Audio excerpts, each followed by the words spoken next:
All right, Garrett, I'm ready. Check 1, 2, 3, test 1, 2, 3. Good morning. Welcome to the LSIC fall meeting. This is a test for Zoom and YouTube. Test 1, 2, 3. Check 1, 2, 3. Today is October 10th. Our first session begins at 9:30 a.m. Eastern Time. Test 1, 2, 3. Check 1, 2, 3.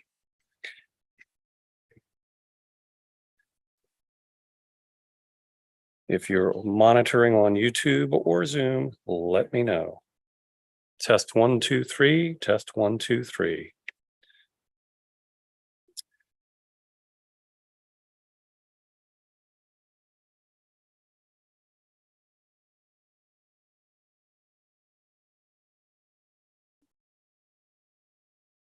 Cheryl tells me she's getting a terrible echo.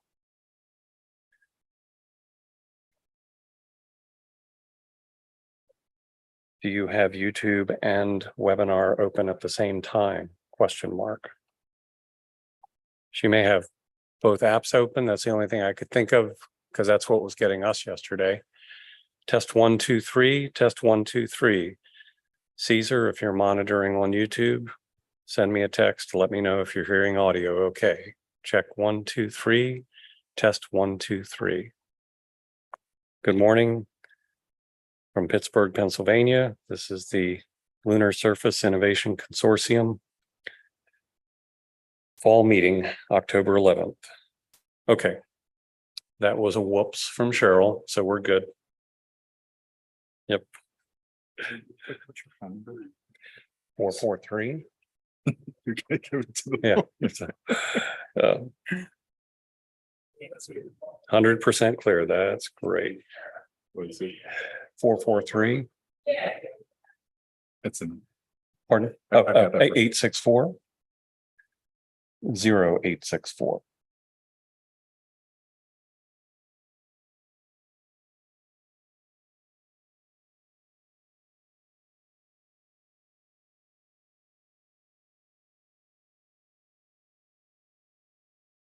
Thank you.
Morning,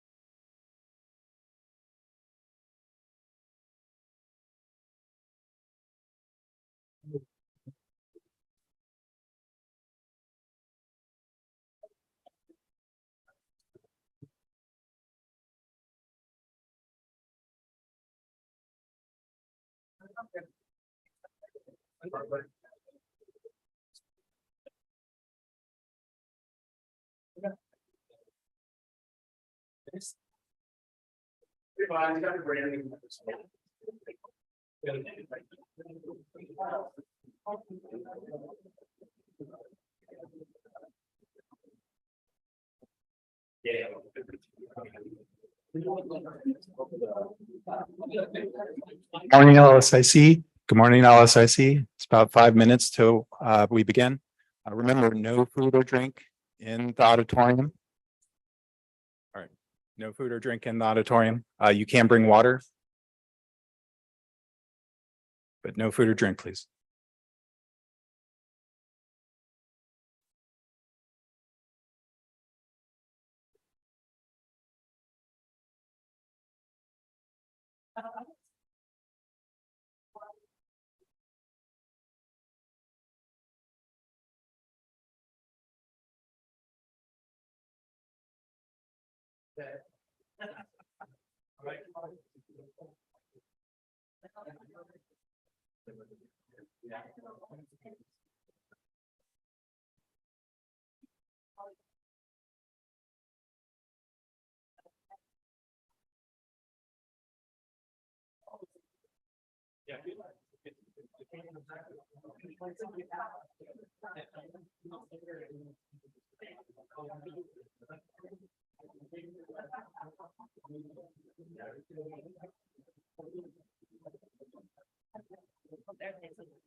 You're sitting over there, you're gonna like this.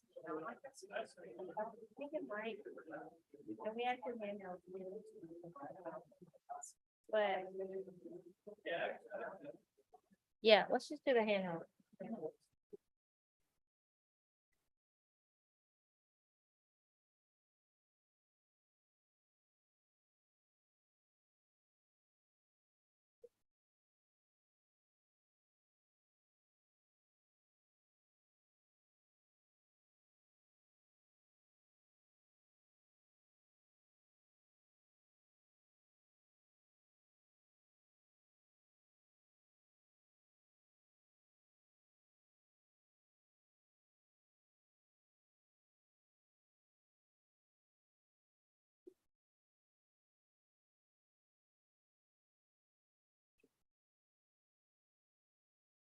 There is a clicker. You'll point at our computer.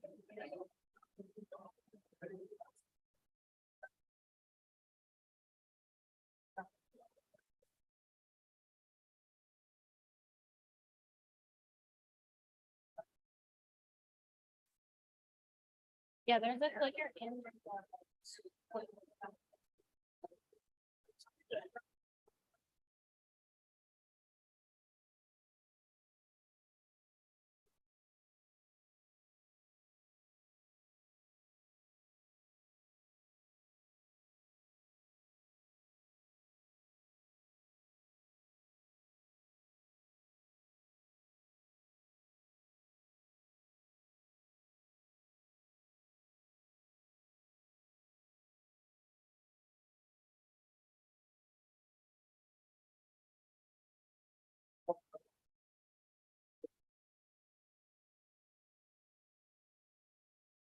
We could get whoa, that's aggressive. If we could get everybody to get seated so we can get started pretty soon. I'm not even. That's aggressive.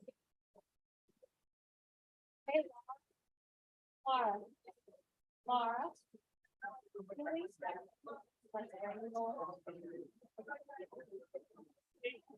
Do another announcement, just normal voice, you don't need to lean in. Can everybody hear me? Bring it up a little more. My parents were teachers. Everybody raise your hand. Show me you can hear me. Look at that. Look at these good students today. What did you want me to do next? Time start? Okay, guys, it is 9:30 and we're gonna try our best to be on time today. Our best. So I am Jamie Porter, the new director of the LSIC. Rachel is here today as well. We'll hear from her a little later. But we're really excited to be here, especially this last week. I know you guys saw the emails from us. It was rough. We weren't sure if we were going to be here, but we are here. And we are completely sold out. We're at full capacity. So get chummy with your neighbor because you're probably going to have a neighbor today. Okay. Sorry about this mic. Every time I lean towards it, it yells at me. So today we are here, you all know, this is the LSIC fall meeting. We're going to talk about building a sustained presence on the lunar surface, highlighting things like minimum viable infrastructure, telerobotics, autonomous robotics, repurposing materials, just to begin with. We have so much good stuff to talk about today through our breakouts and our posters and everything we have going on. Hold on, there's a lot of people still coming in. Yeah, they can hear out there. Okay. Not to mention the special announcements. I know everybody knows we have some special announcements from NASA and DARPA coming today, and everybody's excited to hear about that. If you haven't already been upstairs, there are 6 or 7 booths upstairs by Moonshot, Astrobotic, CMU, Westinghouse, Caterpillar, CCAC, Proto Innovations, Techport, NASA, and LSIC. So there's some good stuff up there. If you wander around, we've got signs. They'll be up there both. I think they'll be there all 3 days, but definitely today and tomorrow. So I wanted to highlight with one of those booths, I saw a lot of people already notice it was the Caterpillar booth. So the Caterpillar booth is got the Cat Command remote control vehicle. You're going to operate a Cat 259 skid steer loader 550 kilometers away in North Carolina. So this is going to be fun, guys, because we're going to time your runs and there will be winners on Wednesday. And if you're competitive like I am, I don't like to lose. So when you go over there, put your game face on and drive that thing. And it's fun because it's got a lag. They're using the Starlink for comms. So it's a really fun thing to do. Actually, our deputy program manager tried it out yesterday and she had a great time. So also, if you were downstairs coming in, you saw we have a lot of posters. They're still coming in. I think we have somewhere around 60. Also, you got an email that you could see the ones through GatherTown. So if you have time today and you wanted to visit some of the virtual posters, that option is available to you also. We have tours during lunch today and also some more tomorrow. I apologize about the coffee. I know everybody in this room runs on coffee. So you can't bring it in here, but we are live streaming outside. So you'll be able to hear and see everything out there. And our wonderful, wonderful administrative assistant made sure there was roughly, I think, 4 to 5 cups of coffee for everybody here. So we're going to keep you well caffeinated because I don't even drink it. So someone can have my 5 cups. Also, there are restrooms here. And if you go all the way to the left, there's actually gender neutral bathrooms on the over by where the students can eat. And also, if it fills up during lunch out here, we can sit over here in that area. It's all open seating. So another thing we have today is STIPI, the Science and Technology Policy Institute. Are they in the room right now? There we go. We're waving our hands. So they've got research staff here. They're FFRDC, chartered by the U.S. Congress. So they're serving as an independent policy analyst and studying on cislunar governance. So they're going to have a roundtable, and we'll have some slides up later where you can see kind of the questions they want to ask. They'll be in Slido, as well as during lunch today at 12:30. We'll point you to a breakout room if you want to help them with that. But those are only 2 options. They're also here. Have your hands again. They're here, so you can come talk to them today at any point. So you have the Slido link in your written agenda, so you should be able to get to that. We are going to do Q&A also through live here through the mics, but we're trying to keep them in Slido. So we have 550 people online today, guys. So they're going to ask their questions as well. The Wi-Fi, I hear that some people are having issues with the Wi-Fi. If you are, I think we're going to have someone that can help you. Bonita in the back could point you. Bonita's right there in the suit to point you to who could help you with the Wi-Fi. It takes a couple times. I had to do it 2 or 3 times yesterday to get through it, but then it works. Additionally, I want to thank Keystone, Moonshot, and Astrobotic. They're actually co-sponsoring this with us today. You're going to hear from them today and a little bit tomorrow, as well as if you signed up to go to the reception or the tours during lunch, so you're going to get to know about that.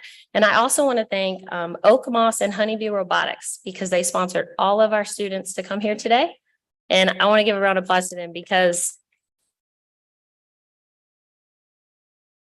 it's all about the students. And I'll be honest, if you got to go on the CMU tour yesterday, or if you're gonna go tomorrow, seeing the excitement in students' faces makes you remember we got into this. So we're really happy to see all our students here today, and we want to make sure they're included.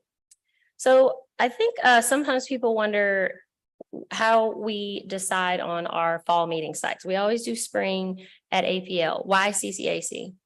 Pittsburgh is a cool city. It's an up and coming space city. And what we really like to, oh, you can clap for Pittsburgh. Okay, I get it. I'm here for that. So it's an up and coming city. We've got all these cool things happening here. And we're really trying to go to places where you wouldn't traditionally think that, right? Because we want to show that space has space for everybody. So we're really excited about being here in Pittsburgh. There's some really cool stuff to see. We've been here all week already. So if you have questions, we could give you some things to do. All right, we are going to get started. So since we talked a little about CCAC, I'd actually like to now bring up President Dr. Quentin Bullock, who is the 9th president of CCAC. And before coming here, Dr. Bullock served as the president of the Schenectady County Community College in New York, Virginia Beach and Norfolk campuses of Tidewater Community College, and executive dean of Monroe Community College, Diamond City campus. So we're welcome here.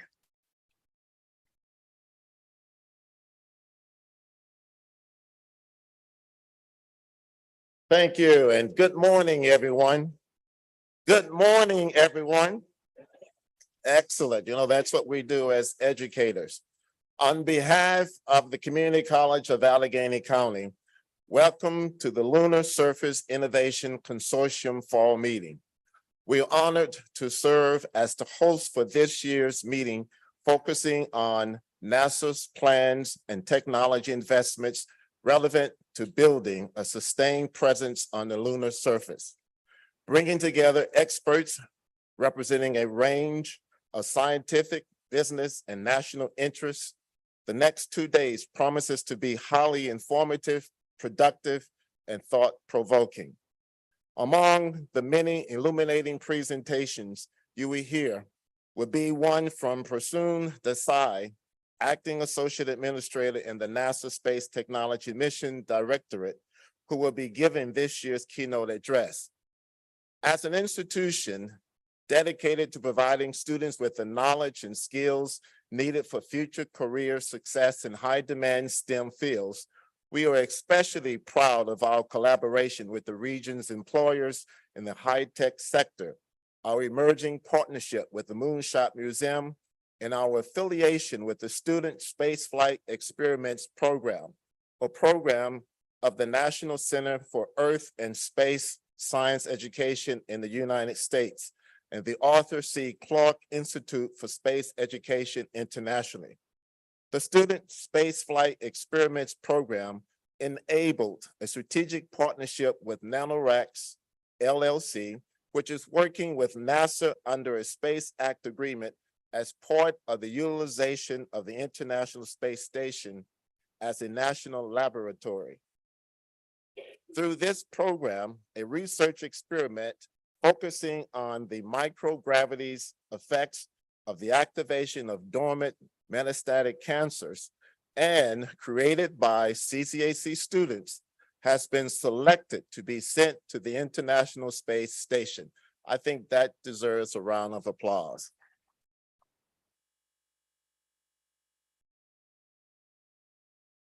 More specifically, a team of astronauts will conduct the experiment in space, after which it returns to Earth for harvesting and analysis. As you can imagine, the entire college community is eagerly awaiting the experiment's launch into space, which is scheduled early November. Again, welcome to the Community College of Allegheny County. Here's to a rewarding, productive, and dare I say it, out of the world meeting. Thank you and welcome to the Community College of Allegheny County.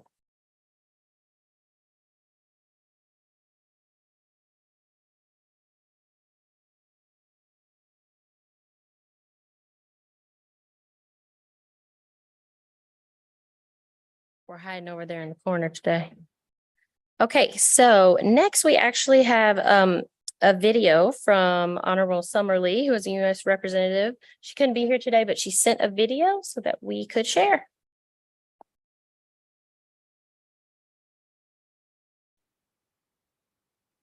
Good morning. I'm Summer Lee, Congresswoman for Pennsylvania's 12th Congressional District, and I want to welcome all of you to Pittsburgh and the wonderful campus of the Community College of Allegheny County for the 2023 LSIC Fall Meeting. Pittsburgh and the U.S. are going back to the moon. Serving on Space Science and Technology Committee in the U.S. House of Representatives, I've seen firsthand how our technology community here in Pittsburgh is thriving and gearing up for the Artemis mission. From the incredible work of our friends at Astrobotic here on Pittsburgh's North Side, to the scientists and researchers churning out innovation at CMU and the University of Pittsburgh, or from the visionary work of the Keystone Space Collaborative and the educational gems of the Moonshot Museum and Carnegie Science Center, and the new supply chain companies we can't wait to welcome in our region. Pittsburgh is at the center of the new space economy. You know, NASA's Space Technology Mission Directorate plays an essential part in contributing to and shaping our emerging space district here in Pittsburgh. The STMD catalyzes the future of the space economy by investing in the development of cross-cutting technologies that also promote spin-offs and cultivate new businesses. And it draws on the brightest minds in our aerospace industry, academic, and small business workforce. I welcome all our great NASA representatives to the conference, and I hope you all know I am fighting to fund your mission. And thank you too to the companies and nonprofits in attendance, as you all are the job creators, the technology innovators, and the regional economic engines of the future. I especially want to give a big shout out to the Community College of Allegheny County for hosting this event, and to all the students and attendants from our various colleges and universities in the region. It's you all who will be the leaders of our future, and we can't wait to get your diverse and creative ideas applied to the challenges facing our space economy and lunar exploration. Now, before I let you go, I want to applaud NASA and our Pittsburgh space leaders' commitment to closing the representation gap that for too long has kept Black folks, brown folks, poor and marginalized folks, and many women out of STEM. We can't truly solve the technological challenges facing humanity without embracing and centering diversity in our technology workforce. And that starts by righting the wrongs of past discrimination and disinvestment. That's why I'm proud of the work Astrobotic has done with the city of Pittsburgh and the Manchester Citizens Corporation for the historically disadvantaged communities of Manchester and Chateau here on Pittsburgh's North Side and right in the backyard of this conference. I was proud to work with Senator Bob Casey to bring federal dollars to help plan a way to reconnect these communities and invest in them rather than leaving them behind. And I'm so thankful for the commitment of Astrobotic and the Keystone Space Collaborative to help in this process. And finally, I want to offer many congratulations to the LSIC community for your achievement in building a new consortium model that engages constituents in the greater Pittsburgh area and across America.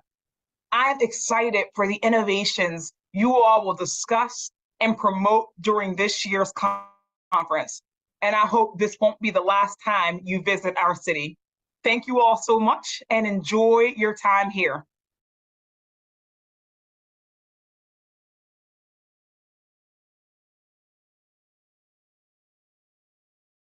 Okay. So next up, we actually have Kathleen Richards. So Kathleen Richards is the interim director of the Moonshot Museum, which you're going to get to see later today, hopefully. Come on, Kathleen. Thank you, Jamie. Thank you to the LSIC team and welcome everyone to Pittsburgh. We're so thrilled to have you here. We're beyond excited to welcome you later today to the Moonshot Museum. I'm going to tell you a little bit about us just right now. So we are the newest museum in Pittsburgh. We opened just a year ago. Our first birthday, by the way, is on Sunday. So if you can stay and celebrate, we'd love to have you.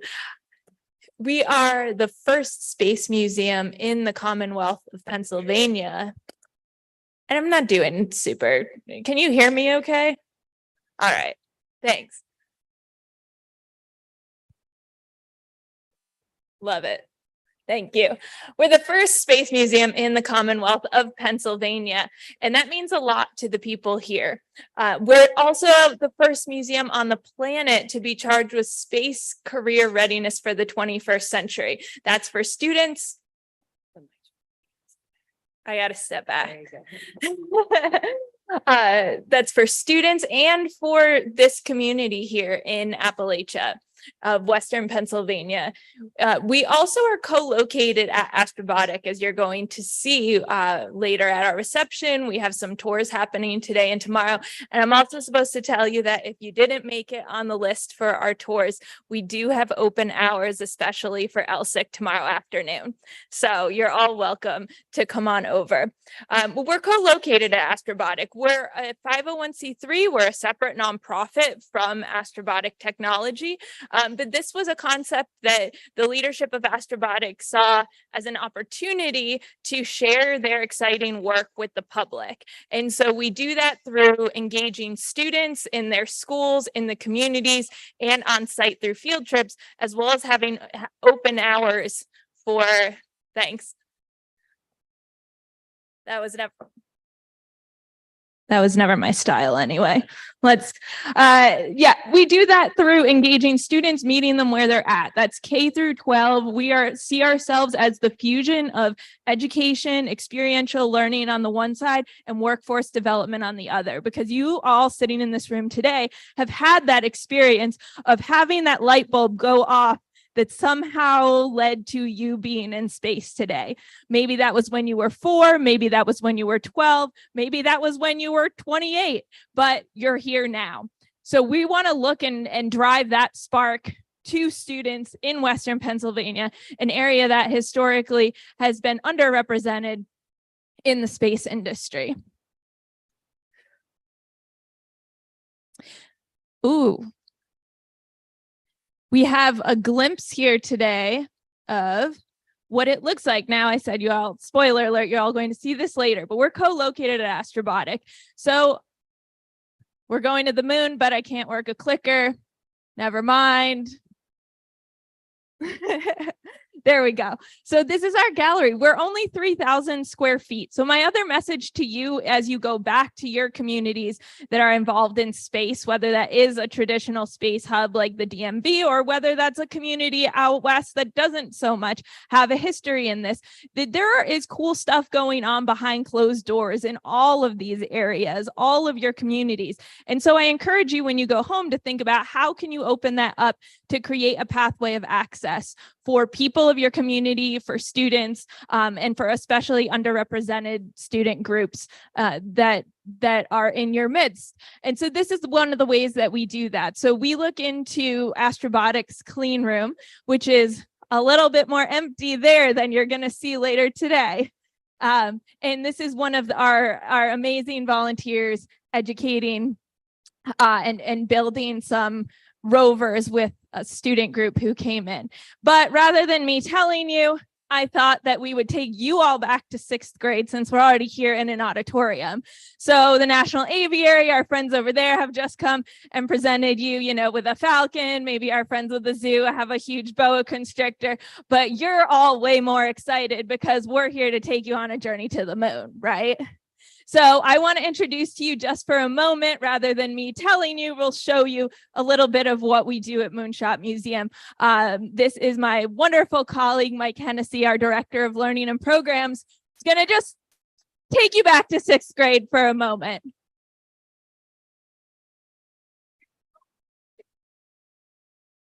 A city of makers. We have a history of making aluminum, of making steel. Now we make spaceships.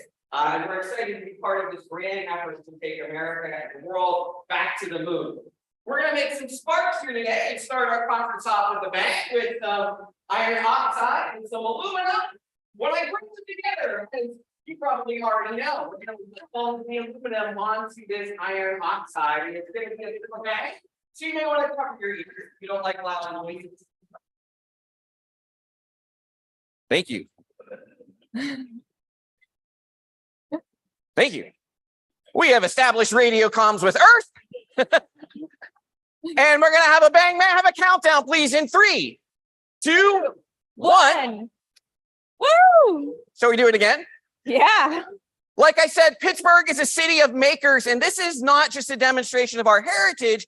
It's a demonstration of our future on the moon as we look to mine metals, bring them together to do small-scale thermite reactions, to harness the moon for minerals, to 3D print, and to make habitats on the moon. This is one of the demonstrations we use to excite students and to introduce them to the concepts that will prepare them for the careers waiting for them in the next 10 and 15 years with their future as we head back to the moon. Let's do this one more time, all together. 3, 2, 1. Woo! And maybe another time after that. Got to end on a good one.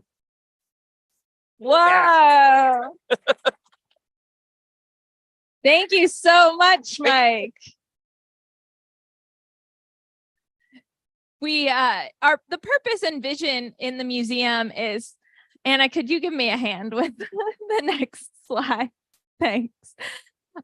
Is so that every guest who comes through has a shift in perspective of what their definition is of working in space. What does that mean? For most people walking in, we know that they think that they could be an astronaut to work in space. Maybe they have a concept that they could be a PhD nuclear engineer working in space, or any engineer of some kind. But our task is to broaden that perspective and connect them with their passions, their interests, and show them how that can be the fuel that gets them into the space industry.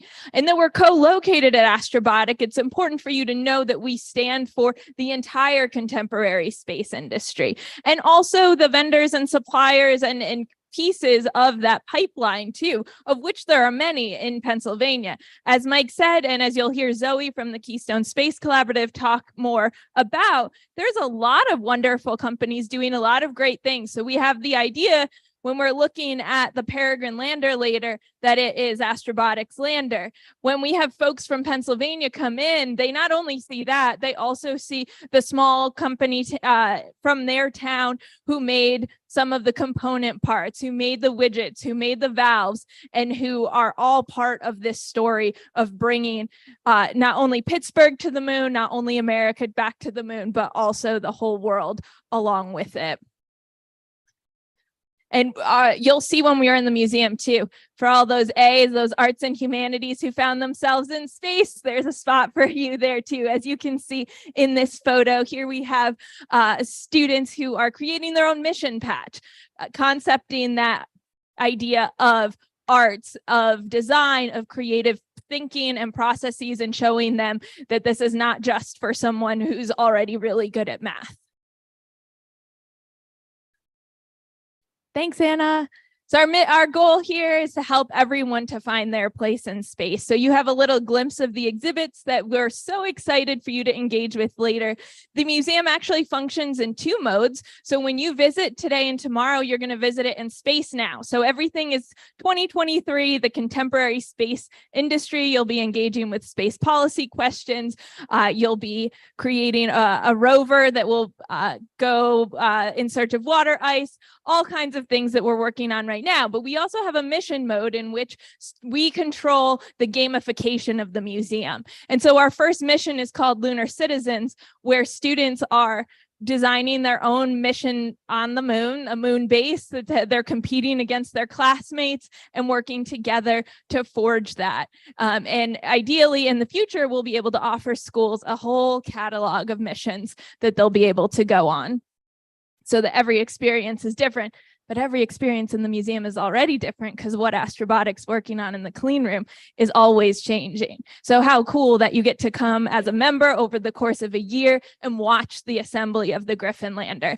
I don't have to tell this audience, but this is pretty close. One of the closest places that you can get to pre-flight hardware in the whole world. So I told you that's our first birthday this week. We're very thrilled to be turning one. And in this year, we've seen over 10,000 visitors from Alaska, from Hawaii, from many different countries abroad.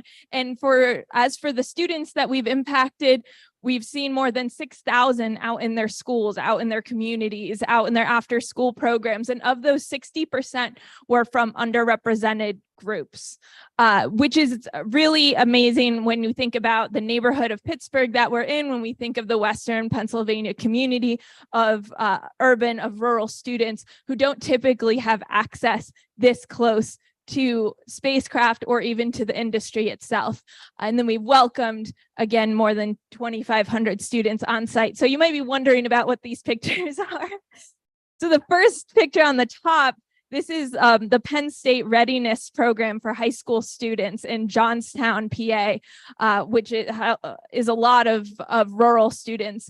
And they are posing for their mission control touchdown picture. So this is one of the things that they had to do in their workshop.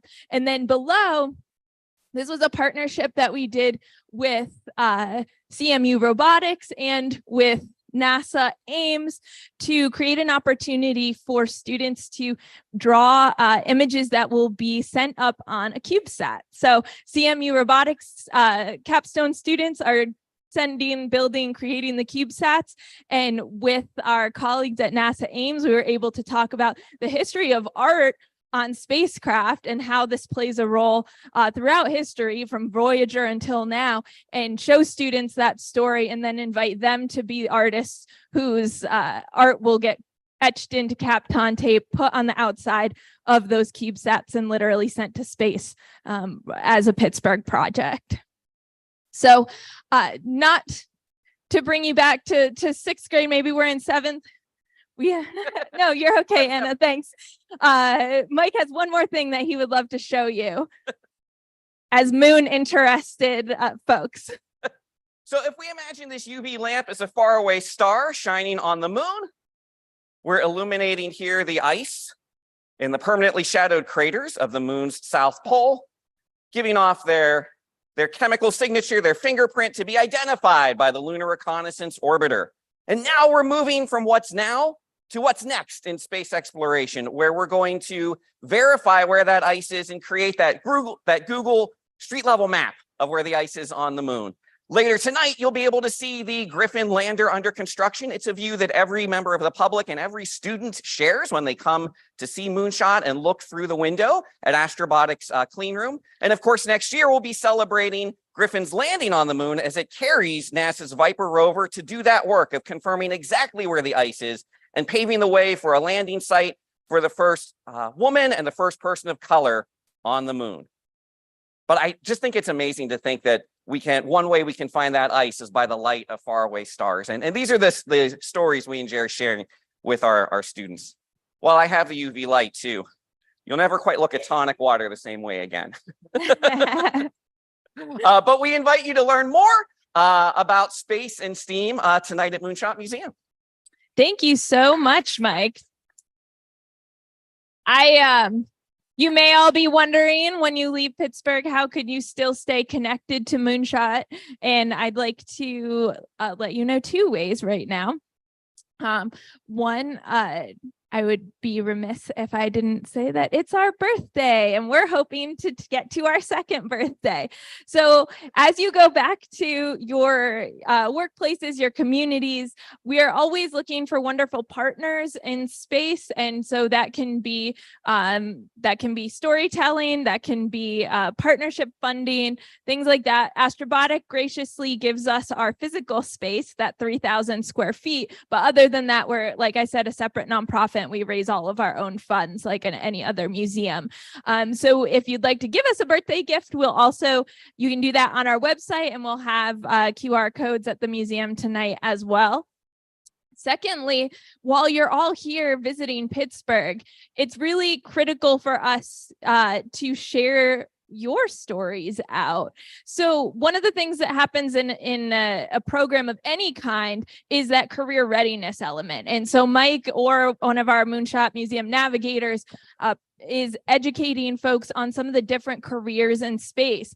And we have so many folks here with so many unique pathways to space here today. So if you would like to, we would absolutely love to have you as part of that database of stories, of part of those interviews that we use to show students.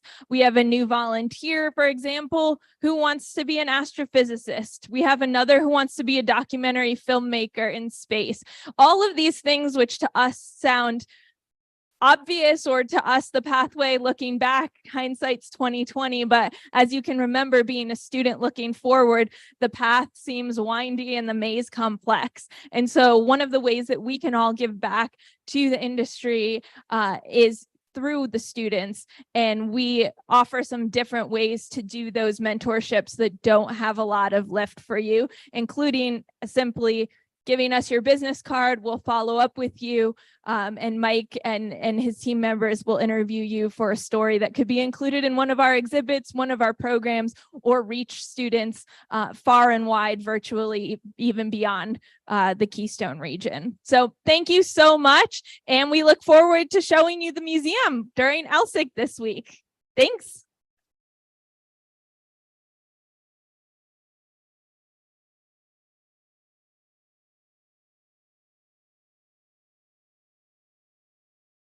I hope you guys are excited about Moonshot tonight. It is a fun place to be.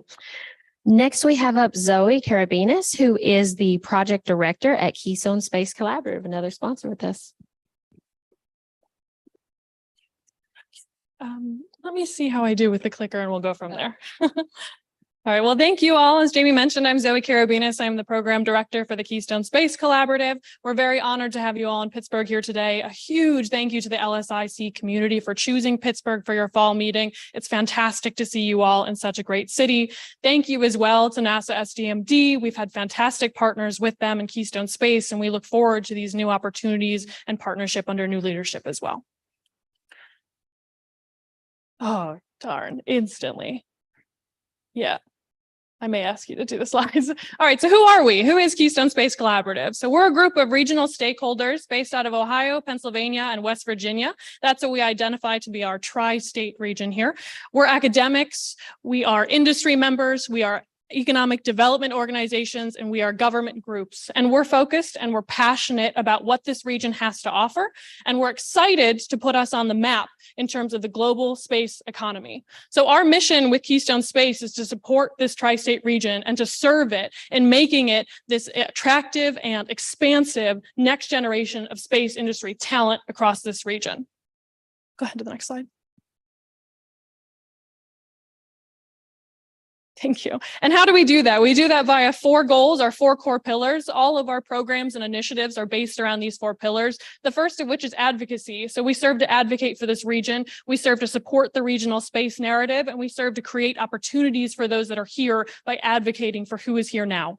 In addition to that, we look at industry. So we're doing that by amplifying, growing, and attracting new space businesses and talent and funding opportunities to the region to support our industry partners and participants.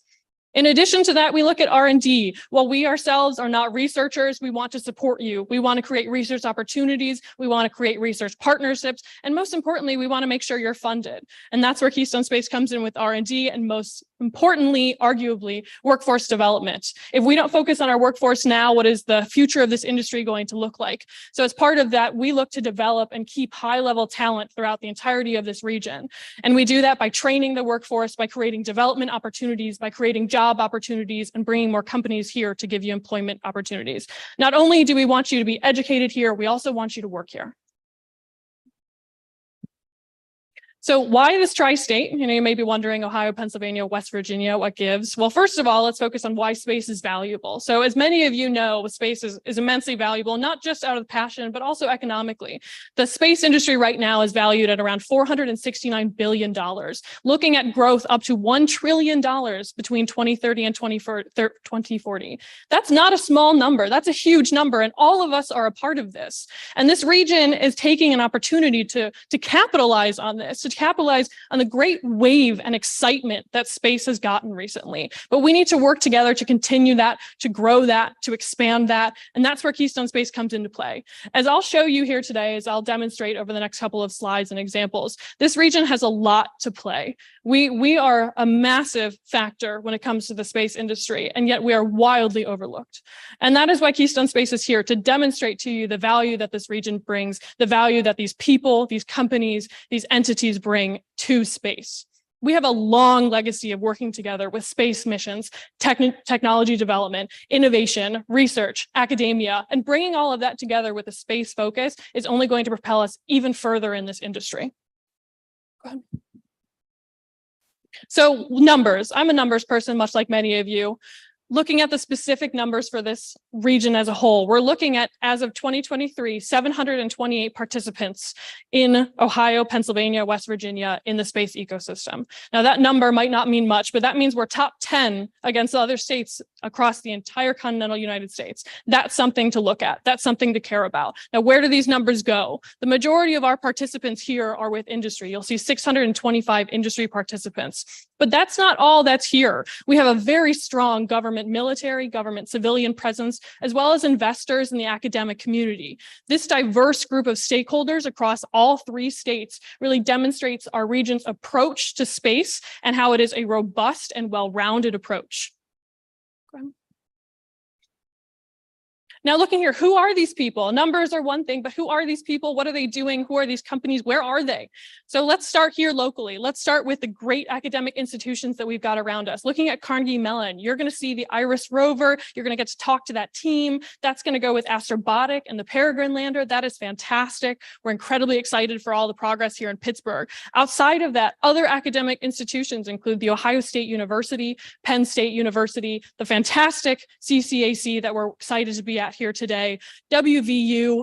All of these awesome universities and academic entities are right here. They're right here, and they have thousands upon thousands of students that could potentially be excited about and engaged in space and will make up the future of our workforce, not just here, but across the region, hopefully here, but across the region. Looking at their partnerships then with industry, Ohio State University is working with Voyager Space to open the Starlab terrestrial analog facility. That's coming in place in Columbus, Ohio. There is nothing like that in the world, and it is coming to Ohio. In addition to that, other partnerships of the like, West Virginia University is working with TMC Technologies. They're opening the Small Satellite Center of Excellence. That's over in West Virginia. Other groups that are working in this industry include TMC Technologies, include Advanced Cooling Technologies. We've got Zinn Technology out of Ohio State, obviously, out of Cleveland. I would be remiss if I didn't give a shout out to Astrobotic and the fantastic work that you're doing. I'm sure you'll hear their name, a couple more times throughout the next day or so, and you'll have the fantastic opportunity to visit Moonshot Museum and get to see the great work that everybody at Astrobotic is doing. And I hope that you look forward to celebrating with us soon, as we're hopefully looking at a launch in coming months. Go ahead. So that's who's here now. Now that's great. We're excited. I hope you're excited about what's here. I certainly am. There's a lot of good things going. That's strong for us. We have a very diverse and ever-growing ecosystem here, but we can't stop there. There are plenty of weaknesses and there are plenty of threats against us. One of those is that funding coming into the region is not focused on space. You know, funding's coming into the region. That's fantastic. People care about this area, but it's not all going towards space. You and I are passionate about space, but we need to make that a broader community initiative. Not everybody cares about space as passionately as we do. And that's where Keystone Space comes into play, to show the people that maybe don't care about space or just don't think about space on the day-to-day. It means more to them than they realize. And that's one major threat to our region. In addition to that, when you think about space, you don't think about Pennsylvania, you don't think about Ohio, you don't think about West Virginia, you think about Florida, you think about Alabama, you think about Texas, you think about Virginia. Let's change that, because there's people here today that are doing great work and they're excited about it. And there's a lot of them. There's a lot of them. So don't count us out of that race, because we're here and we're dedicated to it and we're ready to develop more. And we're ready to work with you all to make a difference in this industry and to put this region on the map. And that's where you see that opportunity. We're growing. People are passionate. People are dedicated. More attention to this region has been drawn than ever before. And we need to continue on that wave. So as part of that, just going through some of the Keystone Space Collaborative achievements and things that we've launched just this past year. And keep in mind, we are one. I am the only full-time employee at Keystone Space. So imagine what we could do if we had hundreds dedicated to this. And I'm looking at all of you to being engaged with this, to joining us as members, to joining us as partners. We need you to be engaged in this. We have hosted an annual conference twice now, drawing hundreds to the region. We've had fantastic people come to participate and see what this region has to offer. We have opened an innovation center in partnership with the Air Force AFWorks Hub, which has been fantastic. We are developing an industry cluster with Keystone Space and Defense Innovation District. We host an innovation challenge. We host monthly working groups. We have an industry council. The list goes on and on and on. The opportunities are endless, and I implore you to join us. I really implore you to join us, and I implore you to reach out to us, because we're excited about what's going on. I hope that you are as well. Thank you again to LSIC for putting your faith in Pittsburgh and for joining us here.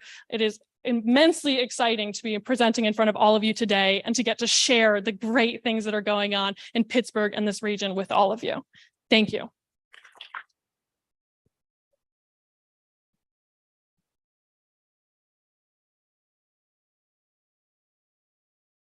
That was exciting. I got excited. Y'all can't see me back there, but I was very excited. I like that talk.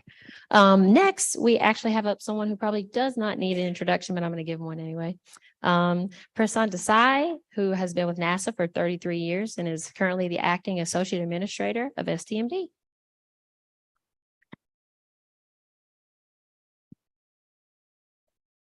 Yeah, that'd be great. Good morning, everyone. I am pumped after that talk. I mean, it's great. First, welcome.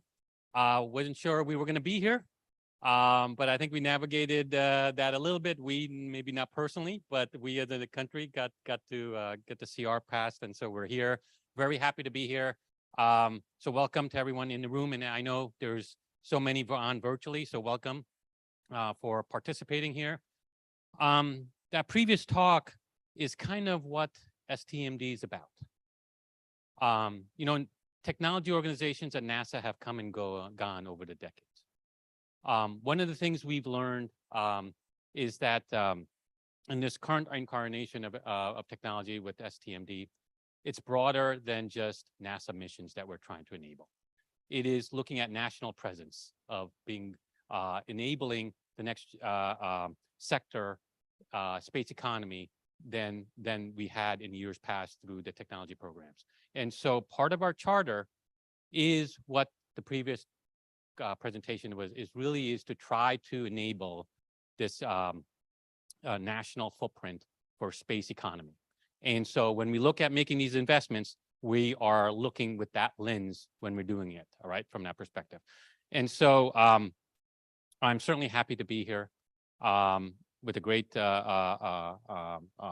city of Pittsburgh. Let me go on to the next slide, please. We have 10 programs that we try to do these technology innovations. We are not looking to make incremental improvements. We're trying to make revolutionary improvements. And I'll talk about a couple of the missions that are coming up right now, not only for NASA, but with many of the partners here in this room that are going to be doing them shortly. 10 programs that span the TRL spectrum, technology readiness level, from low to high. We have on the left-hand side of this chart, our early stage innovation and partnership program. We have many programs within it that target low TRL, the next generation of ideas, concepts, and we look at a diversity of ideas that we want to bring from there, from not only academia, within NASA, within industry, but also the citizen scientist or technologist in our case, and even the garage tinkerer who can come up with these novel ideas to make this future that we're trying to make through this organization that has been put together. So first, let me thank everyone who's taken this part of putting this event together here. Everyone in the community here that has helped done that. But let me extend appreciation to Nikki and Carol for all their efforts to put this in place, along with the Applied Physics Labs, who are our system integrator for LSIC, and for all the work over the last couple of years to make this event bigger and better every single time. So it is really great from that perspective. Many of these things that we've tried to cultivate are going to lead to some missions coming up very quickly because of all your efforts. Through not only our programs that we're trying to do that you see on this chart, but also with working as partners in many other ways to try to make that happen, from the advocacy and the collectedness of across the country to look for the next space sector that we're trying to build, from the early onset of communications in low Earth orbit to geo, but we're now trying to push further into the solar system. So many of these ideas from early stage, if they pan out and look possible, we want to migrate them to mid-TRL programs in our SBIR and our technology maturation programs with our game-changing development and lunar surface innovation initiative, to try to put them in the lab to see if these technologies pan out. Will they work? Has in many ways, has the physics been overcome to make that technology plausible? And if they achieve that threshold, we move them to higher TRL on the programs in our technology demonstration. We go and actually try to fly them. We have 3 programs to try to do that. Let me start from the bottom. Flight opportunities is to do it on suborbital zero-G spacecraft, and hopefully soon, maybe orbital opportunities through that, where we can do maybe iterative design work with all these technologies. So get scientists and engineers to try to do it, to get their technologies back through these zero-G flights and or suborbital flights, and be able to get them ready to actually test them in space. And then we have our technology demonstration missions to really try to do that in space, to retire the risk to at least TRL 6, typically go to TRL 7, sometime a little higher, so that the risk of infusion into a mission has been retired. And so a mission can adopt them and take them on over. We also have a small spacecraft technology program, because you do things very differently in small spacecraft versus maybe more of the traditional spacecraft type thing. Much more faster, much more leaner, hopefully more aggressive in how our risk posture is to try to do those things. And we have many activities going on. One is around the moon right now with Capstone, as if you've been following on, doing early precision navigation and timing demonstrations that will help feed forward for the Gateway platform that will be there in the future. Next slide. So how do we go about making these investments? Well, we look to get ideas from a broad swath of missions and architectures, as well as organizations. In NASA, we have our NASA strategic plan, and we're responsible for 3.1 out of that plan, which is to innovate and advance transformational space technologies. The way we kind of look at it is we're here to make the next set of missions more capable, more reliable, and hopefully even more cost effective in that process. And so that's what we're looking to do: high payoff, transformative type technologies. We rely on a lot of information from the community, from the science decadals, Artemis architectures, industry thoughts and their strategic plans to help us form this. And just recently at the agency, we put out the Moon to Mars blueprint objectives that we have Spuds Vogel here in the audience who helped spearhead for the agency to put these down there. It's showing our objectives that we're trying to do into beyond low Earth orbit, going onto the moon and Mars, and then the larger solar system. All those objectives and goals and stuff is where we go into identifying the types of things that we're going after in our space technology strategic framework. I'll talk to it about in the next chart in a little more detail. You know, in the blueprint objectives, there's 4 objectives there: science, space habitation, operations, and infrastructure. We've been asked to lead the infrastructure objectives. And everything you guys are doing is tied and aligned extremely well to that infrastructure objective. And I'll come back to that in a second. That doesn't mean we're doing it all. This is consort with our other mission directorate brethren. And then we'll also play in the other areas. But that is the one that we're being asked to lead. And a lot of the activities that you all are working is to help enable the sustainable lunar presence that we hope to create on the lunar surface. Next chart. So I'm just expanding on the, I thought we had updated the chart. Okay, so I had a, next chart was supposed to be a blow up of our strategic framework. And let me just talk about that. It's a little bit still of an eye chart, but you guys can look at it another time. But in high level, we have 5 thrusts for our investment purposes: 4 technical and 1 lead outspoken, and I'll come back to that. So the 4 technical thrusts that we're looking to invest in, and it's in more of the vernacular of go, land, live, and explore. Technologies that allow us to go someplace, transportation type technologies, advanced propulsion, cryofluid management that allows us to get someplace in a more efficient manner, cost-effective manner. Once we usually go somewhere, we want to land. So technologies that allow us to get more capable landing, more safer landing, hazard avoidance and detection, precision on where we want to go, those types of capabilities. When we want to go to Mars, right now we can land about 1.5 metric tons. When we want to send humans on the surface of Mars, we need to land at least 20 metric tons. We don't know how to do that yet. And so technologies along that line.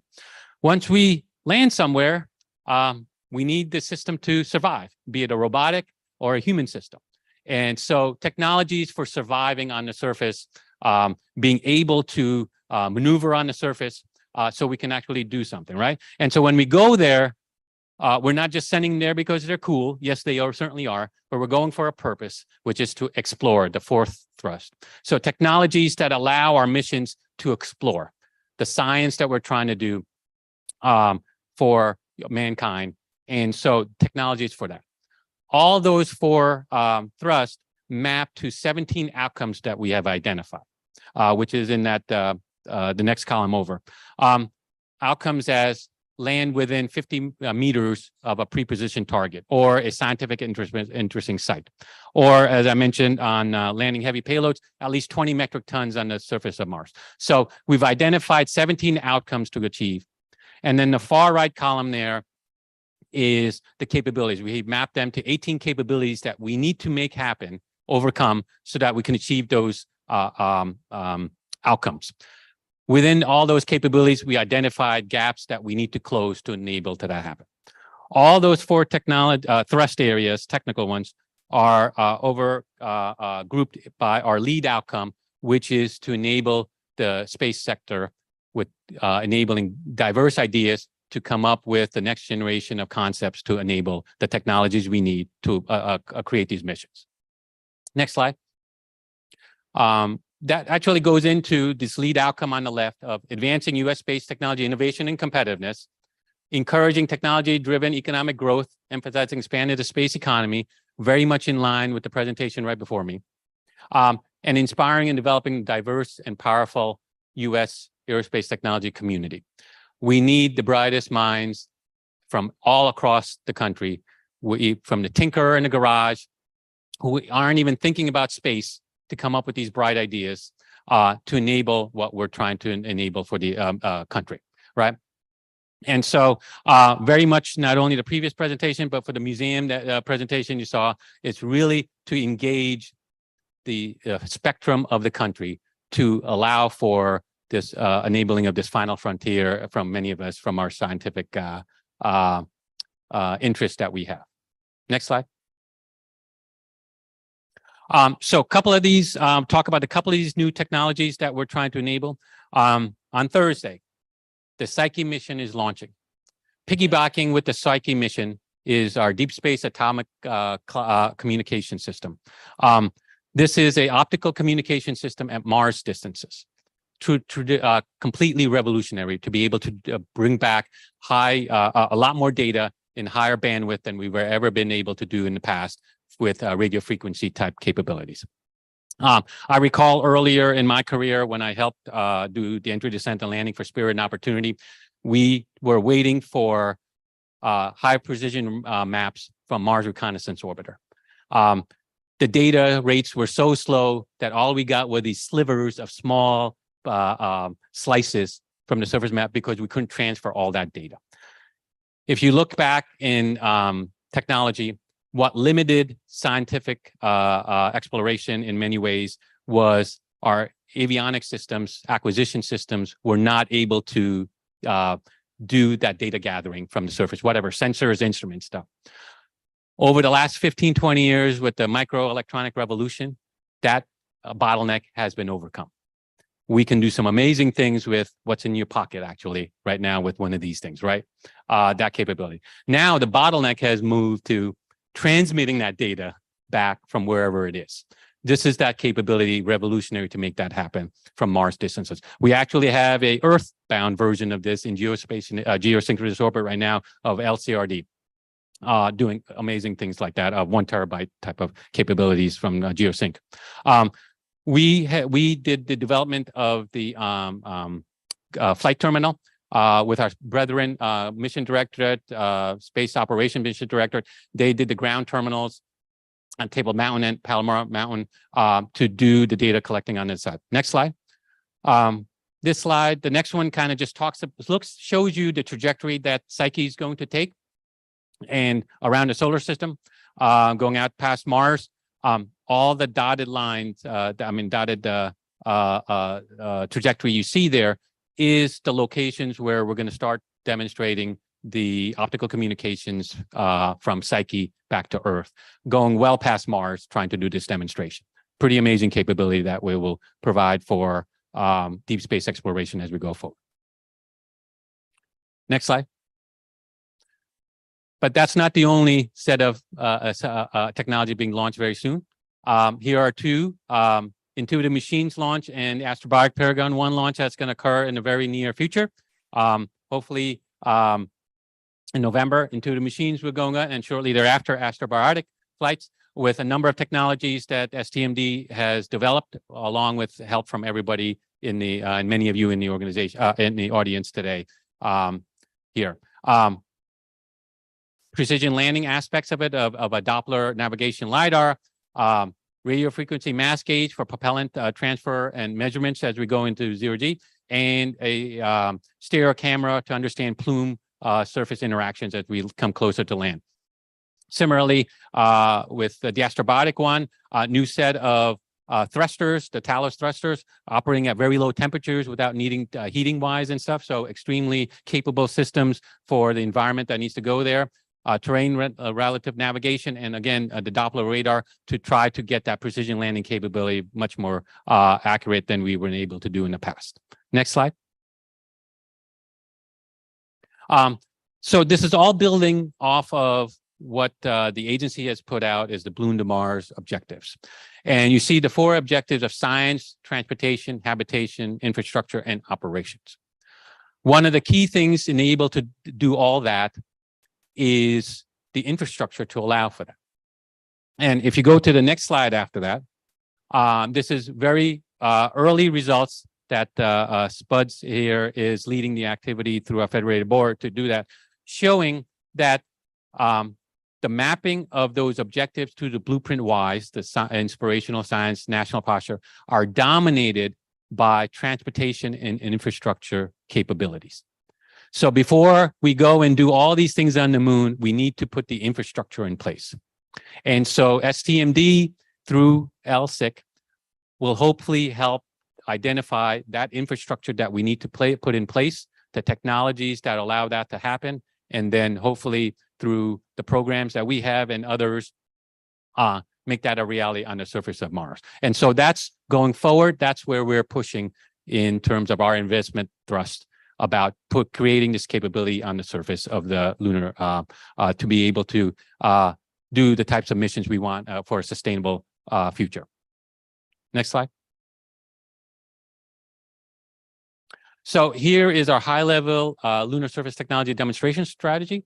We're leveraging many of the CLIPS initial landings. I showed you two that did with the Paragon lander and the IM-1 mission. We have a number of other technology being demonstrated on other CLIPS landers that are coming up subsequently after that. The IM-2 lander is one that STMD is doing on our own with three technologies of a prime one drill to try to be able to characterize the regolith in there as a risk reduction for the Viper lander that SMD, the Science Mission Directorate, is going to be flying subsequently later on after that. We have a lunar surface communication technology, a Nokia 4G LTE demonstration that will be occurring on that, as well as a hopper that will go around, moving around into different parts of the vicinity of the landing that will be occurring there. So we're doing all of these early technology demonstrations on these CLIPS opportunities that we'll be leveraging. As we go subsequent to that, we're looking to create a development of CT1 and CT2 type mission where we'll demonstrate ISRU and power excavation capability on the surface. You will hear more about that in a subsequent presentation. So in the mid part of the decade, we will be trying to demonstrate that on the surface. In many ways, what you see there is because of a lot of the work that you guys have done through the LSIC community here about the types of things we need to do, and that has fed forward to us very focused on trying to make that a reality. As we get further out, we're going to try to do a fission surface power demonstration to get a lot more power on the surface, along with an ISRU pilot plant to be able to try to convert the resources there on the surface into consumables that we could use, be it oxygen, hydrogen, if we be able to convert the water that we think is there, along with a lot of metals from the surface there. So this is a high-level strategy. You will hear that talk after, also a little bit more in detail from Walt when he comes up later on. Next slide. So what was on that chart too were all the lunar surface infrastructure objectives from the blueprint objectives that were the agency put out. They're listed here 9, and you can bucket them into 3 buckets.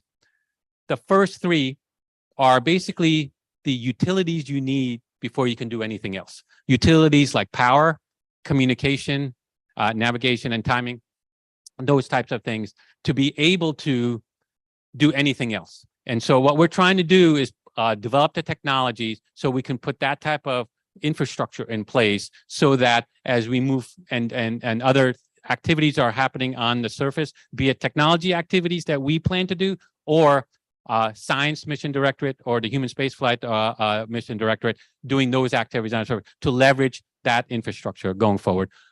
Hopefully building towards more of a commercial activity as well going forward, leveraging that capability.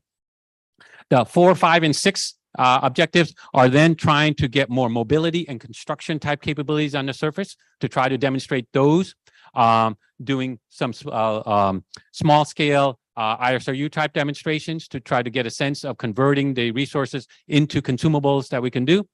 And then the final 3 are really going to scale up to industrial production on the surface. And so these objectives are laid out in that fashion as a progression. And our investments are going to be in all those areas, initially focusing on the first 3 and then moving on from there as we get demonstrations of these capabilities and retire a lot of the risk as going forward. So you will hear a little bit more about that as well. Next slide. So let me leave you with the thought of everything that we've tried to build with the help of the Applied Physics Laboratory for this Lunar Surface Innovation Initiative that they're helping to lead here. It's this community approach that allowed us to get to this point with all your help and to put plans in place to try to execute on this strategy.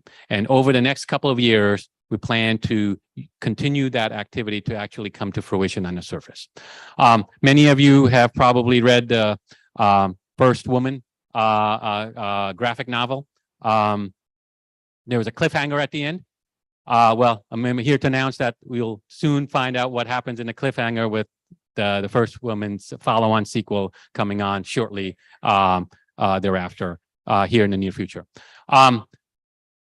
We want to make this a very diverse, innovative community because that's where the bright ideas are going to come from to enable the future of a sustainable lunar surface. And so all these things that we're doing through the LSII and the LSIC activities is to try to bring that diverse set of views, opinions, and capabilities to help make this a viable future for a sustainable presence on the moon, building off of what was done during Apollo and taking it to the next step of a permanent presence that we're going forward. And with your help, I'm confident that we will be able to take the next step to allow to get to fruition some of the profound words that Neil Armstrong said, is that his was a first small step, but it was a giant. That what we're trying to do is get to that giant leap going forward. And through this activity, we hope we're making the stepping stones for that next giant leap going there. So I thank you for your time.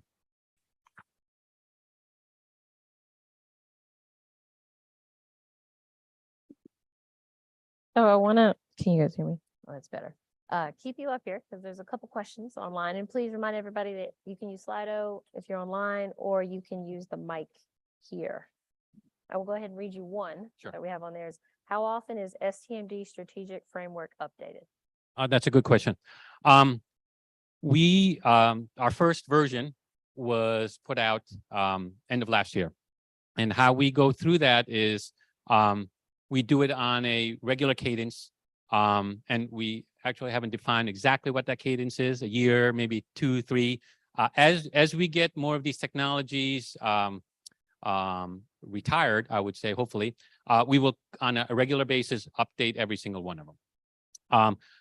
Through our subject matter experts, our principal technologists and system capability leads, they have defined our envisioned future priorities. It's which is online on our Space Tech website for all the 18 capability areas that we need to develop. They have developed that through conversations and dialogue with our fellow mission directorates that we have within the agency, all the centers that we work with at NASA, and externally, industry, academia, and through conversations with them. When we came up with an initial draft, we put that out for a comment for the public to come back with through a lot of the industry engagements in academia. We plan to do that on a regular basis, every maybe 2 or 3 years. I don't necessarily think we're going to see major changes on that very quickly, given how long it does take some time for these tech developments to occur. But on a periodic basis, we will be updating these and going through the same process of getting community feedback on what is it that we should target. And based on that, fold those into the next rev of these investment strategies that we have. So that is our plan as we go forward. If you have other bright ideas on how we could do that better, we're certainly open to hearing that. And so happy to have a conversation about that. Okay, we got another one. Unless we have one in the room, I'll give you a chance if you want. Uh-oh, everything's moving around. Never mind, this isn't for you, this is for me. They want the slides. So there will be videos uploaded on the LSIC website, guys. We do have a question talking about surviving the voyage to Mars. Do you think after a successful launch, but before a landing, do we also need to keep a crew safe? So I would say yes. We would not only want to get there, we want to come back with the crew safe. on there. I've always joked that getting to Mars, we can do that now. Dying is the easy part.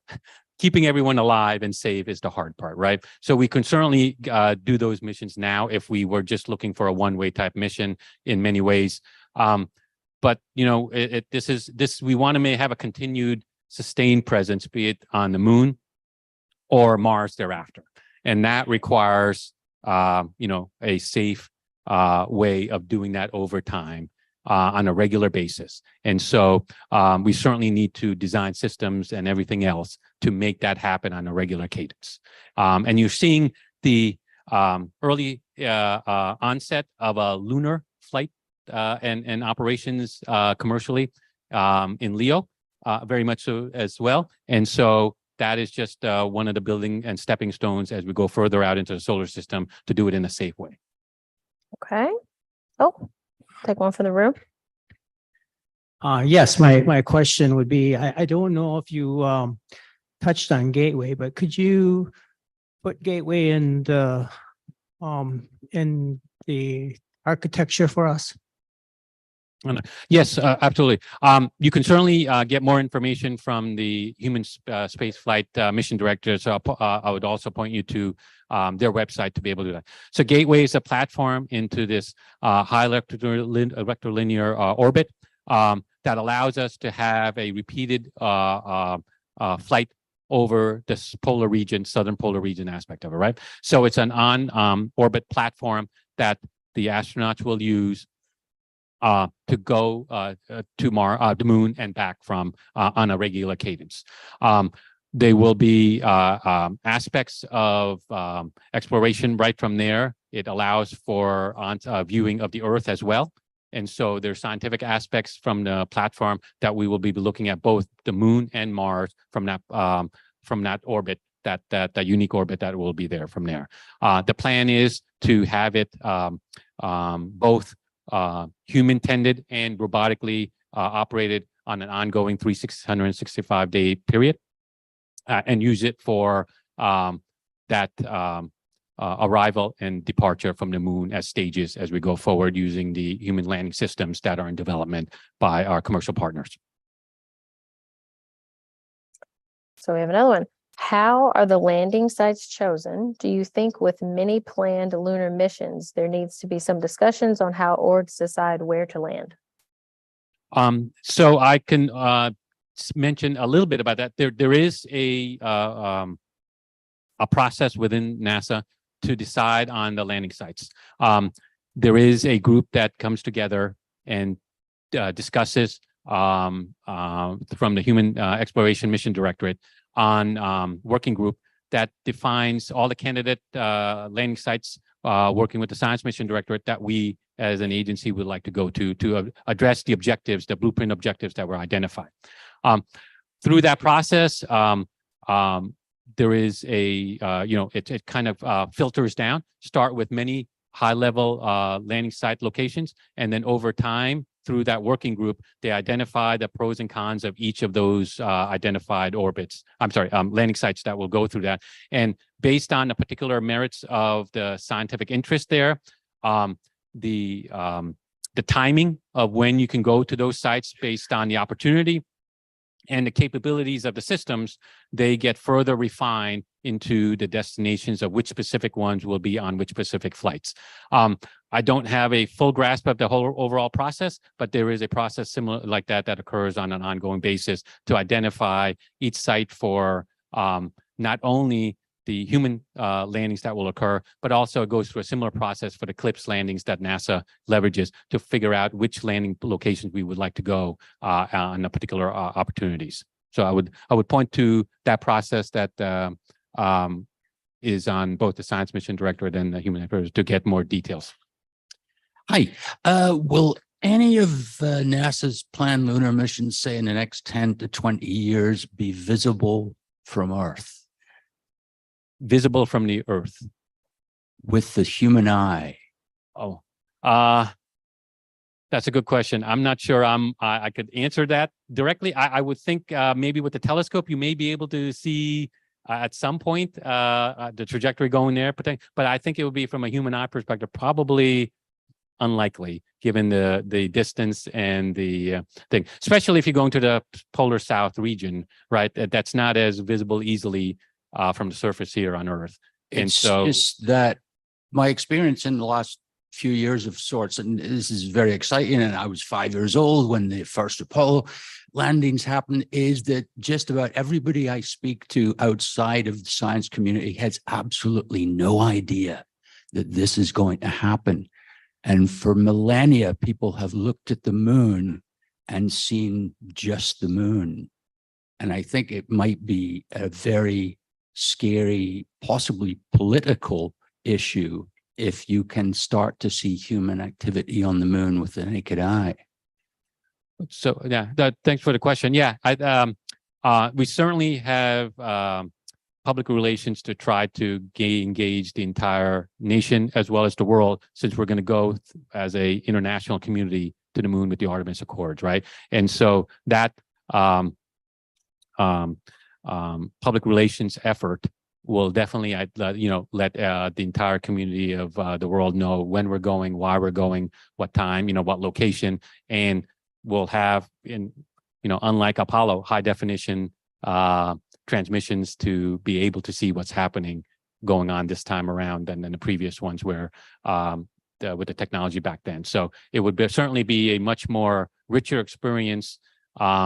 And in many ways, even given some of the capabilities we have, you can even do some things in 3D wise as well, right? Now with the current capabilities with cameras and stuff. So certainly that can help bring it closer to the average person on an ongoing basis.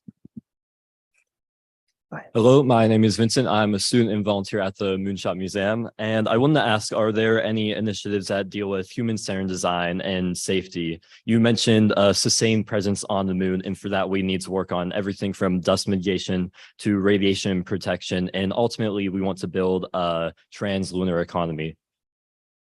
So the specific question is about active initiatives on human safety for going back to the moon. Yes, absolutely. We have two programs at the agency, NASA, on that aspect. We have a human research program that actually looks at physiology and that aspect of it. A lot of that research is happening on ISS right now for long duration missions, how that happens, right? Similarly, the Science Mission Directorate also has a program for looking at how we can make changes to design and things to try to incorporate safety features into the system, not only from ergonomic aspects of it, but the radiation and surface potential aspects that will be on there going through that. So there's two sets of rich programs that are occurring right now that look at this long duration perspective on how do we send humans safely, what happens to them, what mitigation practices we can take, what design characterizations we can do to augment systems to minimize any type of ill effects to the extent we are able to directly, right? Thank you. So we'll take this one last question. You have some online, but we'll get to the online ones a little later. Hi, this is Art Witulski at Vanderbilt University. And I just wanted to put a plug in that that technology maturation takes a long time, right? So in your structure of your research programs, I think you partially have this, but we've been lucky, for example, to have an early stage innovation, some SBIRs, and now we're working on Lester stuff. But, and even now, we probably need a few more years to get it to be ready, right? So and I think probably most people don't realize that you have a flow in your proposal or your technology areas. But I would encourage, I know there's many challenges, but to develop sustainable funding for something like a 10-year timeframe to actually get technologies out there. It's my thought. So it's a comment, but what's your reaction there? Yeah, I would say it depends on the technical area in terms of how long it will take, right? Certain things, Sure. There's not only a technology maturation scale, but there's a degree of difficulty type of scale as well. They both go together. Certain things are much quicker to do than other areas, and so it just depends on the nature of that. There historically has been these valley of deaths especially from mid TRL to higher TRL, because the jump to me and able to do like orbital flights in years past was a difficult endeavor because of the cost of launch and orbital. That has come significantly down over the last 5-7 years. So the ability to go and do those demonstrations in flight, which missions want to see that it's been retired before they take on that risk, right, is a lot easier now than years past.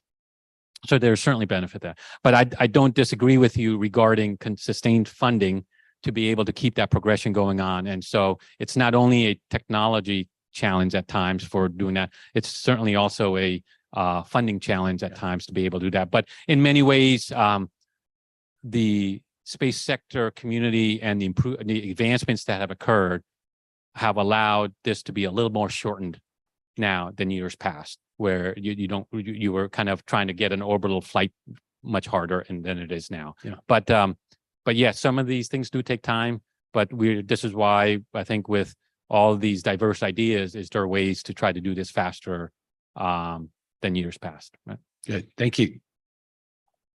I want to thank you. Thank you.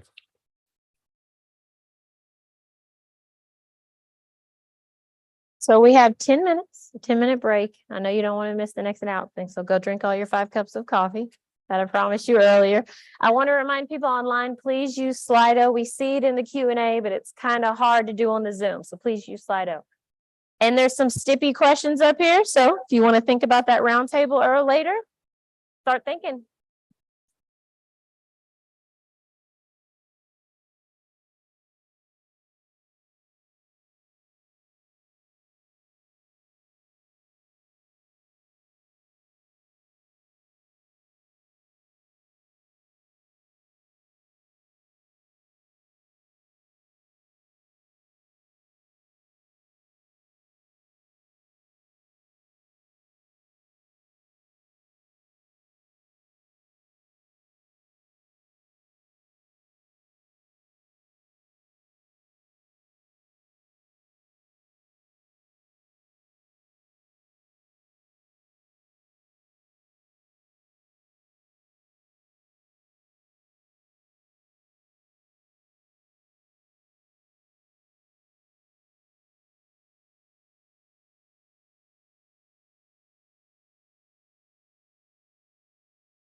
Handheld, and they're going to hand it off.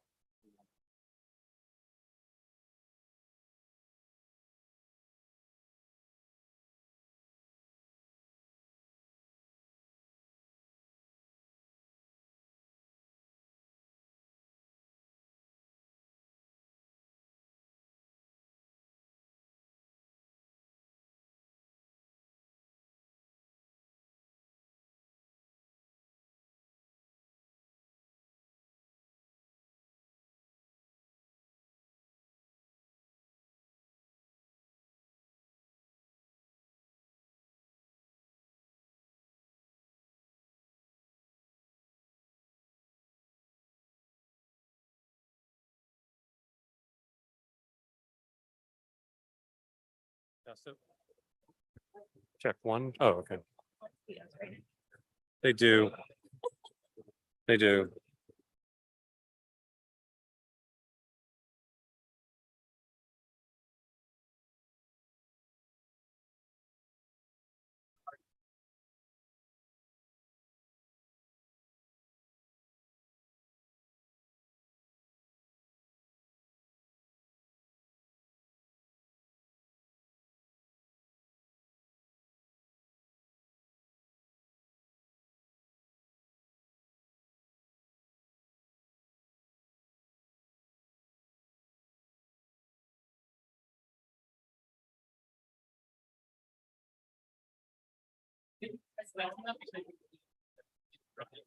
No, but I was saying.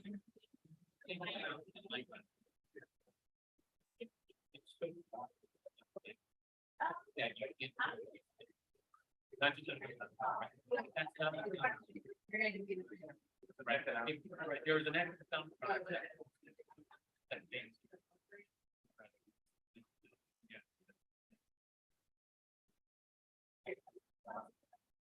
Here. Now, but it is. But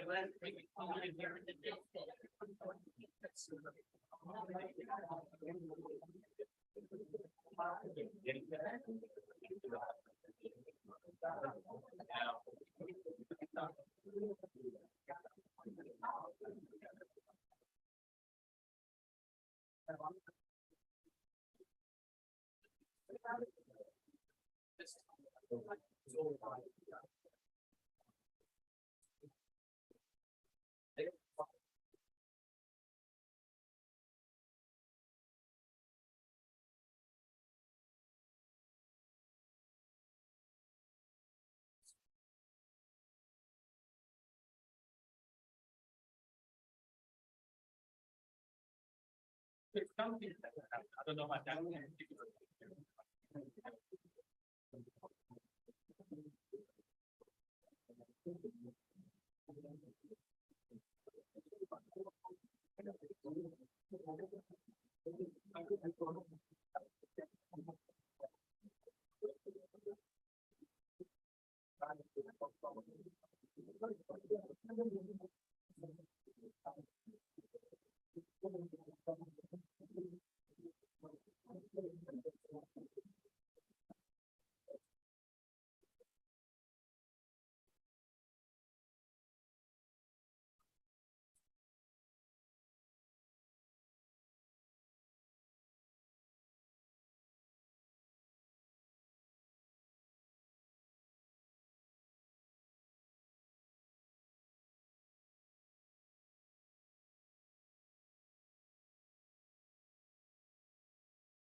Well, I still see somebody's cursor on the screen. Is that Anna's?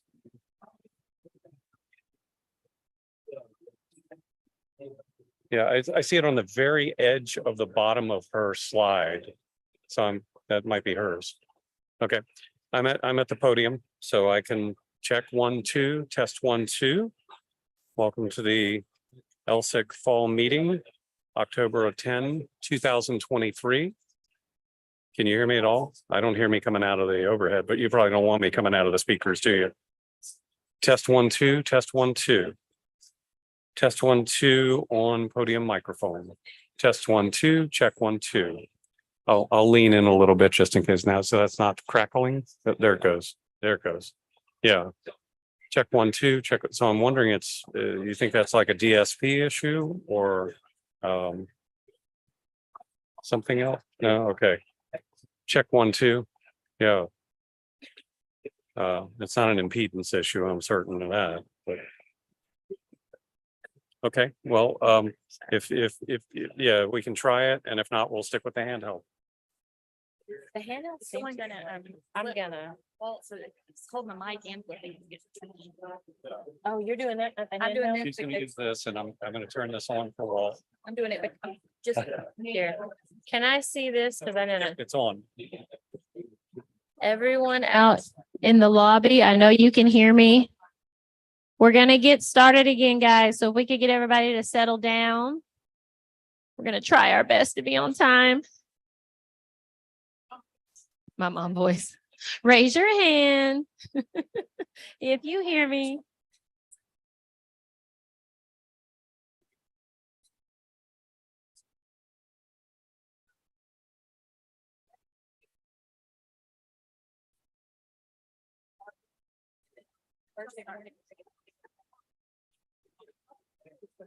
Just heard me. I never.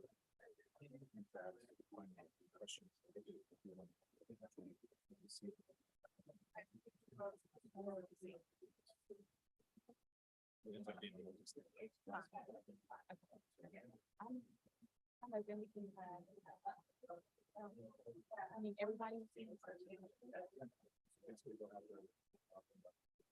I'm gonna. We can do that, especially since we're delaying. Okay, guys, we're gonna get started. So I think everyone can hear us out in the lobby. I think it would go. It's you.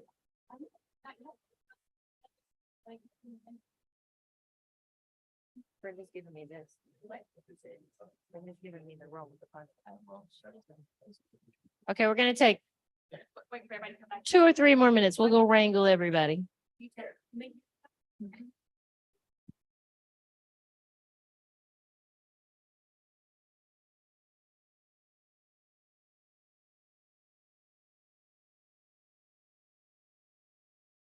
Okay.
All right, we're slowly but surely getting everybody in here.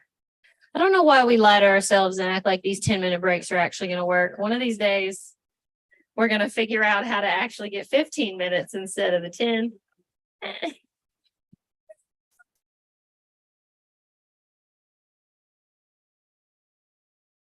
gonna give it one more minute.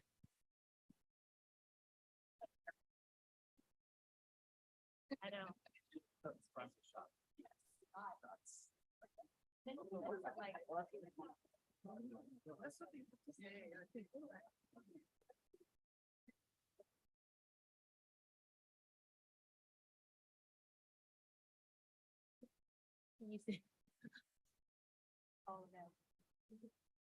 Okay, guys, it looks like we are getting everyone in, kind of getting situated. Everybody is caffeined up. I hope you got a shot of coffee while you were out there. That's basically all I drank very, very quickly. So next up is one of these very exciting things that we know everyone here is here to hear about anyway. So we have Nikki Warhauser, who's the Director of Technology Maturation for STMD.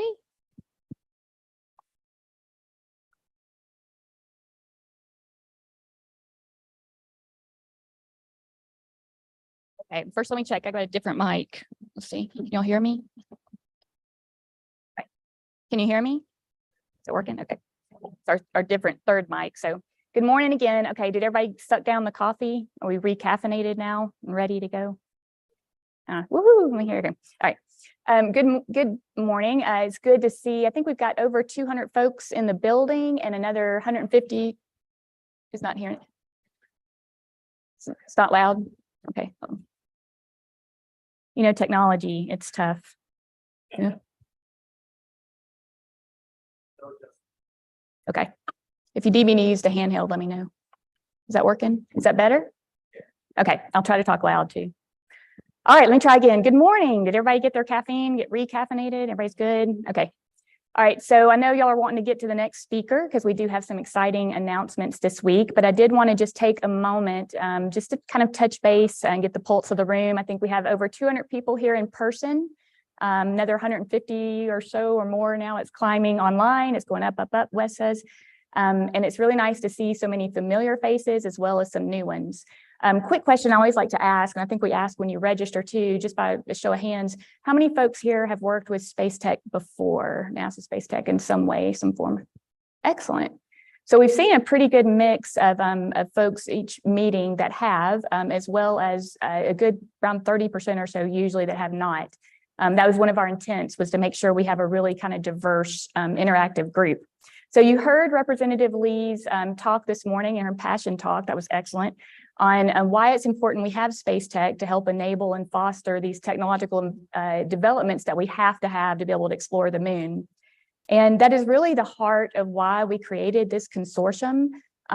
We talked a lot from the start about, do we need another consortium? There are some great ones out there, but there really was not a forum where we came together, we brought science and exploration and all the diverse stakeholders together to really focus on what are those key technology gaps that we need to address. What's the state of the art, not only that we know out in the world, but what's going on kind of behind the firewalls and being developed. And how do we make sure that we're incorporating those and understanding those into our planning? They mentioned earlier that Spuds Vogel is here. He's got the coolest title ever, Director of Chief Architect or of Architecture, right, for NASA. Really cool title. We also have, I just wanted to mention AC down here, who's our Chief Technologist, and he'll be given, yep, okay, y'all can do that. He'll be given a keynote tomorrow, so make sure you come back tomorrow morning. Just wanted to embarrass him for a minute. Make sure he's awake. So that was really our key, was to bring together this group of stakeholders, and we wanted to make sure it was, like I said, a really broad and diverse group. So I'm proud to say, I think we have not only across government, but we have across industry, including small business, big business, non-traditional space, traditional space, nonprofits, academia, and international. So really working together and collaborating across the whole US as well as the globe to have these discussions. So also from the initial development of the LSIC, a real driving principle was we didn't want to just get together a couple times a year, right? These biennials are awesome. We all get to see each other and interact. We wanted to have ways to really keep a consistent, open dialogue across this community, to have really inclusive discussion interactive discussions on a regular basis. So we have the monthly focus groups. How many here have participated in or do participate in the monthly focus groups, the virtuals? Yay, that's awesome. And then we also have our thematic kind of workshops. Show of hand, any workshops? Anybody attended workshops? Excellent. So all of those matter. And what I really wanted to say before I introduce our next speaker is that I want you to know that all of that feedback, all of that work, all of those discussions, they have been heard. As we develop our Moon to Mars objectives, as we're doing this planning, this group of stakeholders was so important to us so that we could get your feedback, get the pulse of what was going on outside of our internal planning, and make sure that's informing what we're going to develop, what we're going to do next, and how we go about it, right? And so that does create new opportunities. And so I wanted to say thank you to all of you today who have invested your time and energy. I know we all have day jobs. So the fact that you've invested this time and energy over the last 3.5 years, it really does make a difference. So thank you for that. Everybody give yourself a round of applause.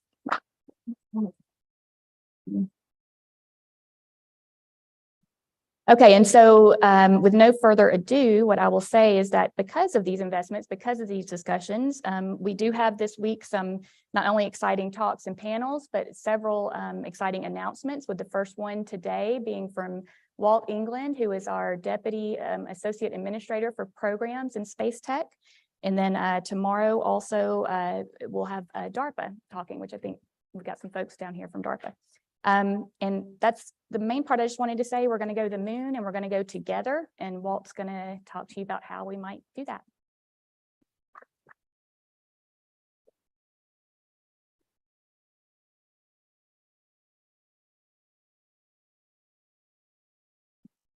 All right, good. Hey, thanks, Nikki. It's great to be here in Pittsburgh. It's great to see all of you here. I'm starting to see recognize a lot of familiar LSIC faces. Those of you who've been coming to these things for 3 years now. This is it's been a great community, great development. I'm going to talk about something. My chart's coming up. What am I talking about? There's a big reveal here, the NASA announcement, which there we go. People have probably been wondering, what is the announcement? Well, I think you've come to the right place at the right time, because we're really excited. We're going to talk about lunar infrastructure, foundational technologies, a demonstration we're going to refer to as Lift 1. And that will be obvious here in just a few minutes. What I'd like to do is kind of set the stage, tell you a little bit about how we got here. Those of you who've been following along may have heard about the Moon to Mars blueprint objectives. Show of hands, who's read the blueprint? Oh, excellent. Yeah, this crowd, it ought to be required reading. If you haven't, there's a QR code. You can take a picture and download your very own copy, but it looks like the majority of these folks, Spuds, good news for you. Spuds Vogel up there, who was the architect of the Moon to Mars blueprint objectives with a lot of help. But the word is starting to get out. And that's good. We're really excited about that. How many of you have memorized the 63 objectives and the recurring tenets and a few? Yeah, okay, good. Well, for those of you who haven't or who need a little refresher, I'll start there. I think Preston showed this next slide. Next slide. So we are focused on the STMD in particular, and I think this community is really focused on and interested in the infrastructure objectives. There are 9 lunar infrastructure objectives. There are 4 Mars objectives, but this being the Lunar Innovation Consortium, we're going to talk about the lunar infrastructure objectives, the utilities, power, comm, PN, and T. The next ones Preston mentioned are really about something we're referring to as the foundational exploration infrastructure. So things like mobility, things like ISRU, precision landing, and then we're going to go to a sustainable sustainable architecture, and that's the thing we need your help with. We don't want to just go the boots on the moon and then we're done. We want to set up an architecture that is sustainable and includes industry and academia and international partners, all of you. So there we go. These are the segments in the Moon to Mars architecture. So the first segment is human lunar return. That's really the kind of the Artemis 1 through 5. And most of the capabilities and the technologies for that are now in place. Now it's just a matter of putting them together and executing. But the next phase is the foundational exploration phase. And that's the one where we really need to set down some infrastructure on the lunar surface. And that's why we're all here. I think that's what this community is really revolving around. The sustainable exploration, that's the piece that really the 2030s and beyond. That's the piece where we want to set up an architecture and the infrastructure capabilities that will allow this to sustain and prosper into the future. And then there's the humans to Mars piece, and that's a little further out. Probably of interest to this community, but I think given again that we are the lunar surface innovation community, we're going to focus on foundational exploration and the sustainable evolution. Okay. You've probably seen this chart or a version of it, those of you who've been coming to these for a while. And some of you may even see your missions in here, because these are really the CLIPS missions that are in place and about to execute. Peregrine 1, a little company called Astrobotic, you may have heard of them. They're going to launch, I think, in December now. And Intuitive Machines, I think they're scheduled for right around Thanksgiving. So it's kind of a race to the launch. But those first two CLIPS missions, really exciting. We've STMD have got some payloads on those, and probably some of you out there have some payloads or have contributed in some way or another. So I think there's a lot of interest in those two missions. A lot of the community is going to come together and see really NASA's return, the US return to the surface of the moon with those two missions. We've got a number of other CLIPS missions coming up. You can see them there, 19D, CP11, CS3. I don't know how SMD names these missions, these CLIPS missions. It's further confusing, but I'm sure they have a method to their madness. Viper, which is a big one, that's the culmination of a lot of the technology and the investments that we've made and are enabling a rover searching for volatiles. So several of these missions that we're sending, STMD is sending payloads on, will culminate in the Viper mission, including the Prime 1 drill and the M-Solo mass spectrometer. If you look at the blue boxes there, those are the infrastructure objectives. And in fact, there are 7 of the 9 that we're addressing through these first couple of CLIPS missions. So we're really excited about that. If you look all the way to the right on the chart, you see the fission surface power and the ISRU pilot plant. Those are kind of the two big, I'll just call them cornerstone demonstrations we're moving towards. But in between those two are these two missions called CT1 and CT2 that I think you've seen. Those used to stand for CLIPS Technology 1 and CLIPS Technology 2 missions, meaning that they were solely dedicated to technologies, not the science instruments that SMD likes to put on these CLIPS missions. But we were utilizing these as a way to integrate a suite of technologies and demonstrate an ISRU, in situ resource utilization, oxygen production, and some autonomy and robotics construction demonstration. And we've been talking about these two missions for about 3 years now. And in fact, a lot of what you all are doing through these workshops and the focus area discussions have been funneling down the technologies and our thinking about how to go execute these two missions. So today we're going to rebrand CT1 and CT2 as something called LIFT, Lunar Infrastructure Foundational Technologies. In fact, CT1, we're going to erase that from our vernacular, and now we're going to refer to it as the LIFT-1 technology demonstration. I think I jumped ahead. Yep. Okay. Ooh, this is really sensitive. Go forward one. I'm going to take my hands off. Now I know why everybody else was calling. Okay, LIFT-1. So LIFT-1 is really about ISRU, in situ resource utilization, oxygen from regolith demonstration. That is the capability we want to demonstrate. In order to do that, you obviously need things like power. and autonomy and robotics and construction, excavation to deliver that regolith to an ISRU plant. We're going to release an RFI, a request for information, or really what we're looking for is a request for ideas. So we're looking for a way to execute this mission with all of your help.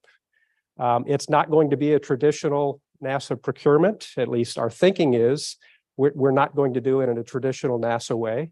We're actually going to look to the community to tell us how best and most efficiently to execute this mission. So next slide, please. Okay. Next slide. Very good. So again, the primary thing we're trying to demonstrate, or we'd like you all to help us demonstrate, is oxygen production from regolith.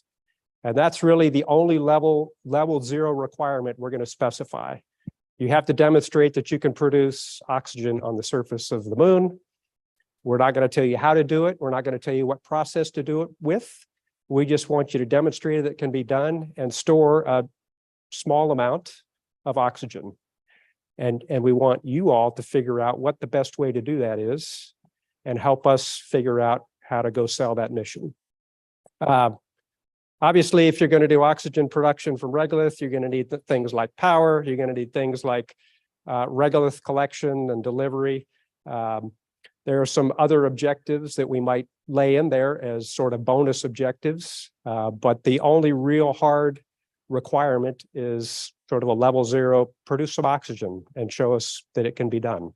So if you click one more time, I'll tell you a little bit about the RFI, and we're still working it. It's not fully baked, but you should anticipate it in the next couple of weeks. We might like to know how the system that you're going to propose or could propose would scale, because ultimately we do want this to scale.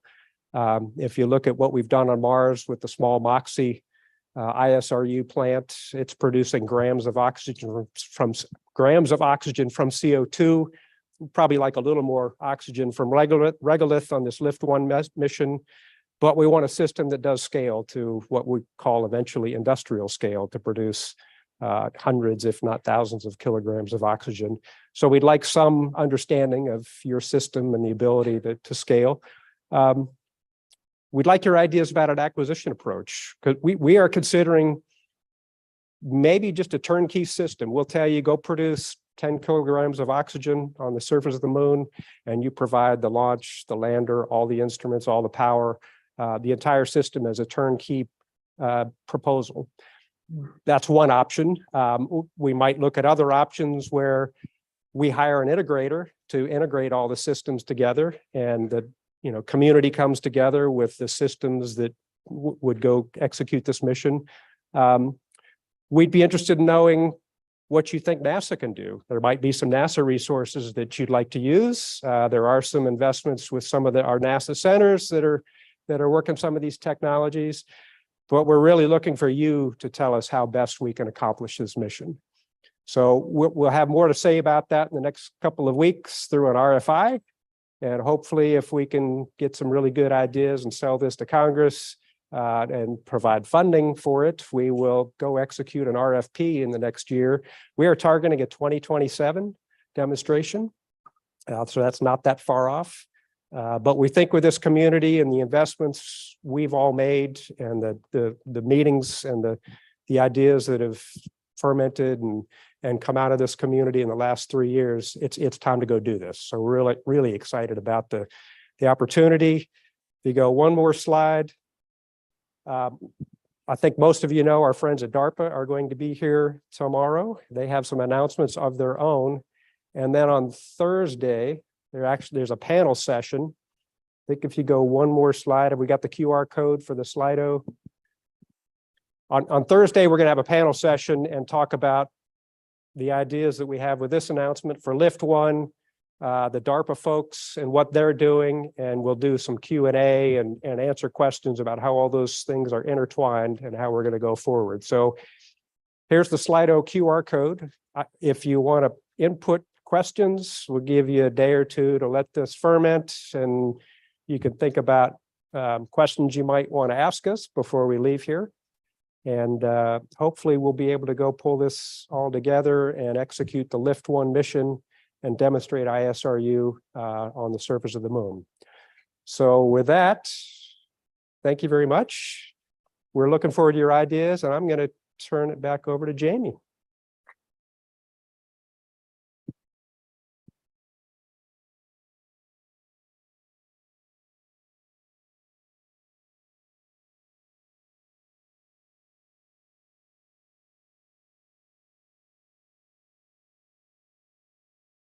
Can you hear me now? My smooth R&B voice. So make sure and put all your questions in the Slido, like he said, so we can get to those. I am now going to invite the former LSIC director to the stage, Rachel Klima, still kind of my partner in crime. So we wanted to have a pretty laid back session. And our laid back session is we've grown a lot. A lot of things have happened in LSIC over the last 3 years. We're going to talk about it and take a minute, take a look back. So I am going to let Rachel kick that off. Cool. This one's on as well. Hello, everybody. Wow, it is intimidating being up here on this stage. That's like you've never been here before? Is this new? And operating chairs is apparently also an intimidating and challenging thing. So can we go ahead to the slides? So that's super exciting. Like what I'm going to do is kind of reflect on some of the things we've achieved over the last few years and take you all back to when we started at the kickoff. Do I have a? It doesn't work. Just let her click. All right. Oh, there is something up there? It's right in front of you. Oh. Let's see if I can make it work.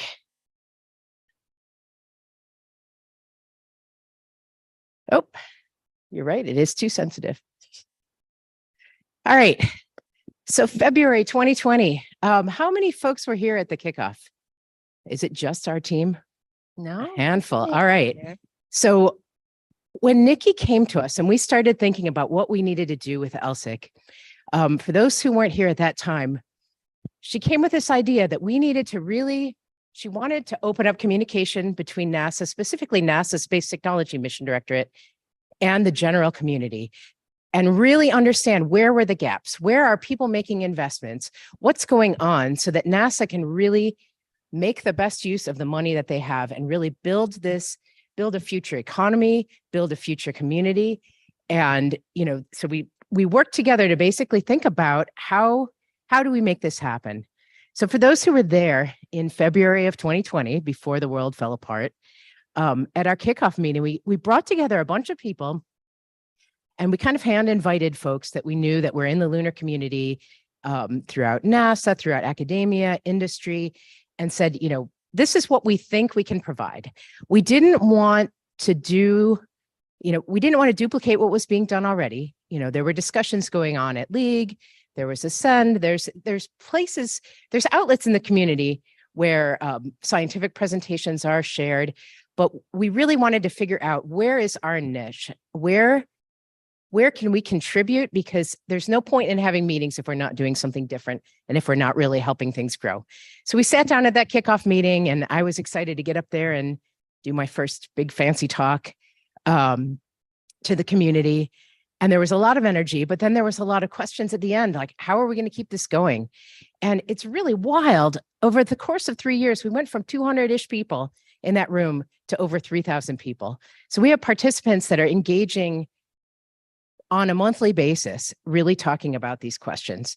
So, as we all know, after February of 2020, things got crazy in the world. And we shut down. So we came in with this concept of communication and community building and talking about all the technology that's out there. And then suddenly we couldn't even meet in person, right? So we had plans to go down to ASU in the fall and really get this going, where we had going out to host participants to talk about deep dives in technology at universities once a year, and then come back to APL the other time in the year. And then we had to really figure out, how do we do this now with everything being virtual? And I think it really helped that going forward, after COVID, we're able to engage a lot more people because of the hybrid experience. And, you know, I think, what do we have now? Like 300 people online or something like that. I think know we have what we're up to. 550 signed up for today. I don't know how many are online right now because I'm not looking at it. Yeah, so we're at about 500, you know, which we couldn't fit 500 in this room because we've learned to do this. So it's really been great.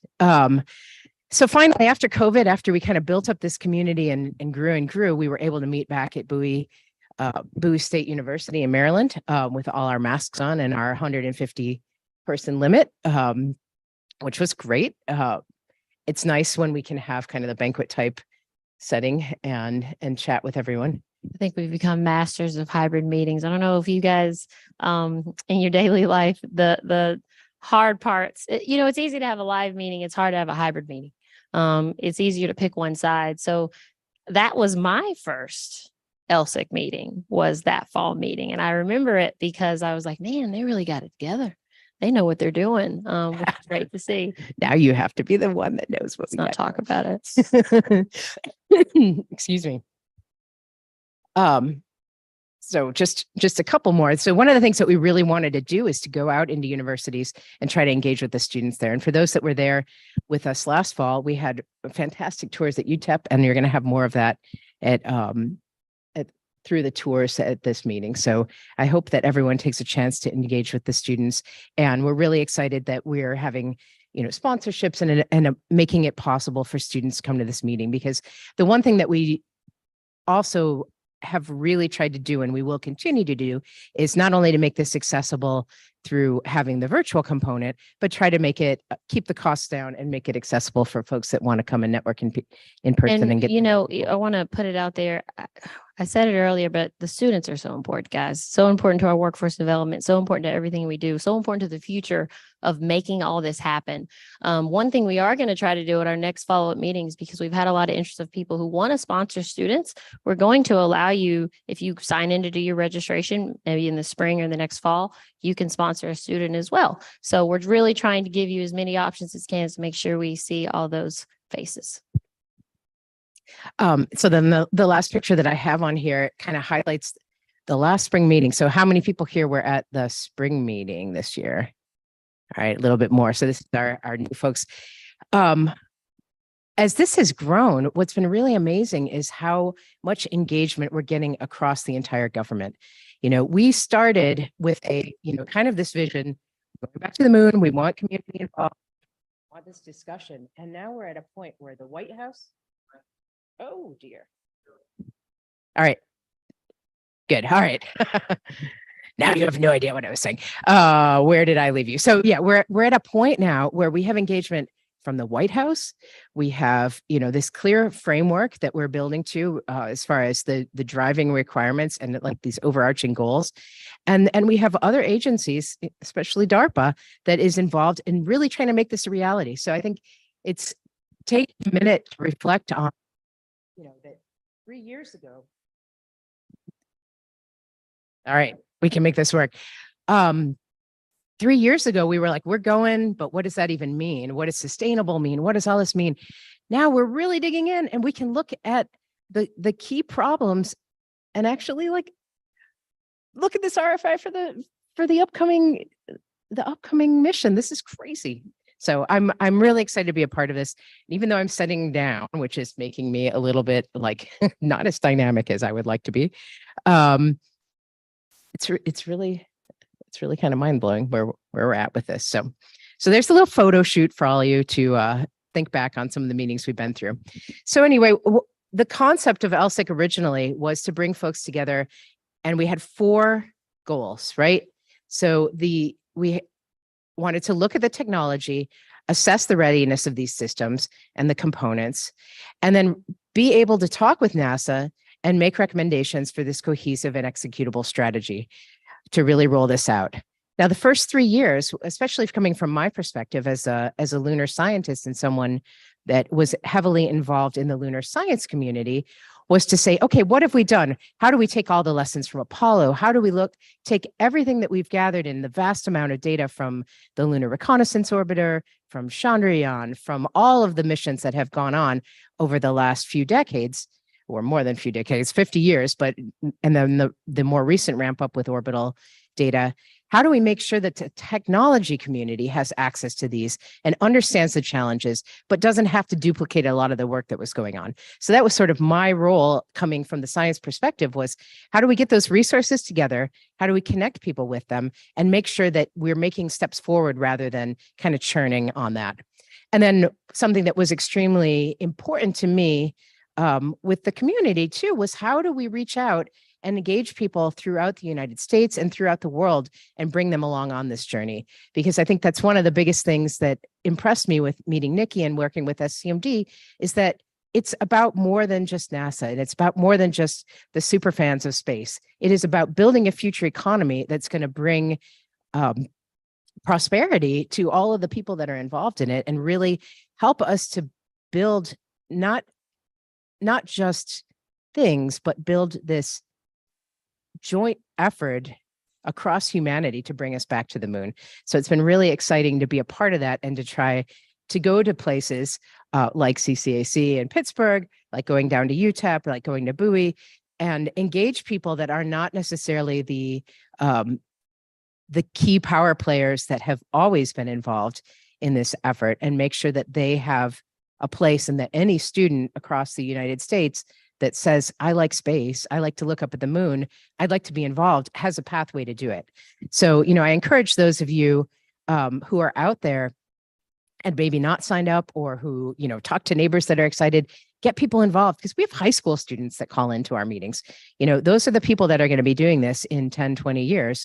We want them to know that LSIC is a pathway that can bring them into the community and help them bring humanity back to the moon. It really is amazing to see all the people just generally interested. Actually, we were at dinner last night, and I remember our waitress was like, "Can normal people watch your conference?" And we were like, "Last time I checked, I thought we were normal people." But those speak for yourself. are really interesting, right? She also asked if we knew Bill Nye the Science Guy, which we do. Which it we was a do, fun and conversation. But it's really amazing to just have a conversation with somebody about space, right? Because everybody can see space, especially the moon. You can look up, you can see it. Everybody's involved. Everybody's excited. And seeing people bringing their children to our conferences. Even people can I sign up my kids? What part of the venue can they be at? So talk to people, because space has space for everybody. And that's a message that we're really trying to get out there. I don't remember what other slides I put in here. So let's go forward and see what's happening. So, when we started this, we were really hoping to bring value to the community, bring added value to the community. And part of why we're having this talk and kind of reflecting on this is that when we design the structure, we have this 2 semi-annual meetings, we have the ongoing focus group discussions, we have workshops, but we try to make each meeting, from the smaller ones down to the larger ones, build on one another. So I really encourage folks to go to the Slido, answer the questions. We review all of that material at the end of every meeting to figure out what's going to happen at the next meeting, right? So it all feeds forward to it. And so these were some of the things that we were hoping would bring as value to the community. And I hope that we have achieved a lot of this. And we're going to continue to work at it. But I think, one of the big points of this talk is that we're moving into a phase. We have Moon to Mars objectives. We have the envisioned futures. We have this upcoming RFI. We have real technical work to do now. It's not just talking about it. It's not just building the community and understanding it. It's taking systems and putting them together and making sure that they will survive on the lunar surface, and that this will be a reality. So it's even though I'm sitting down, I want to be like hopping around, because this is like a super exciting time. And that's why I'm really excited. Let me go to the next slide. Oh, here's a picture. We have a lot of people involved. We have people throughout the United States. We have a heavy involvement from industry.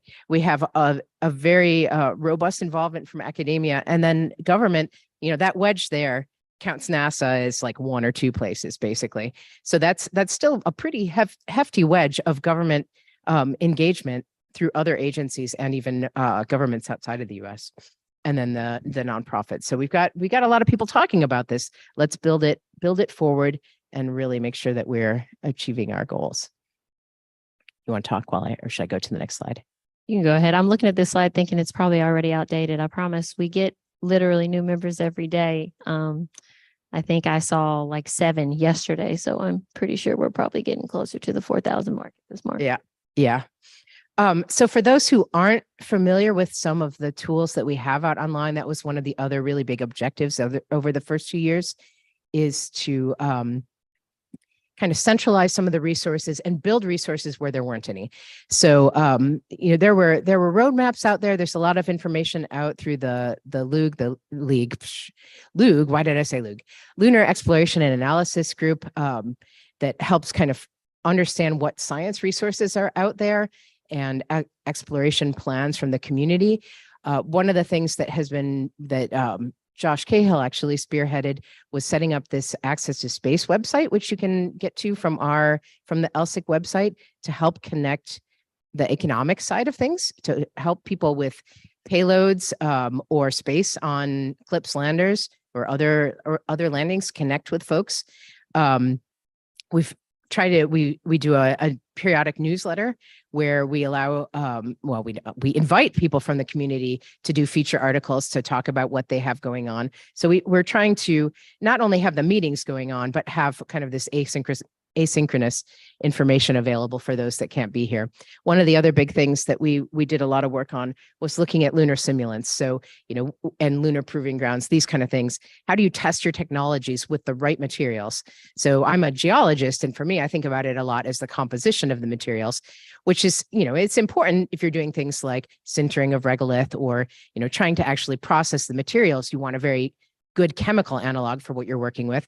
But if you're working on driving, there's different simulants that suit different purposes. So that's one of the things that we've tried to also centralize, is information about choosing the right materials for maturing your technology, depending on what your goals are.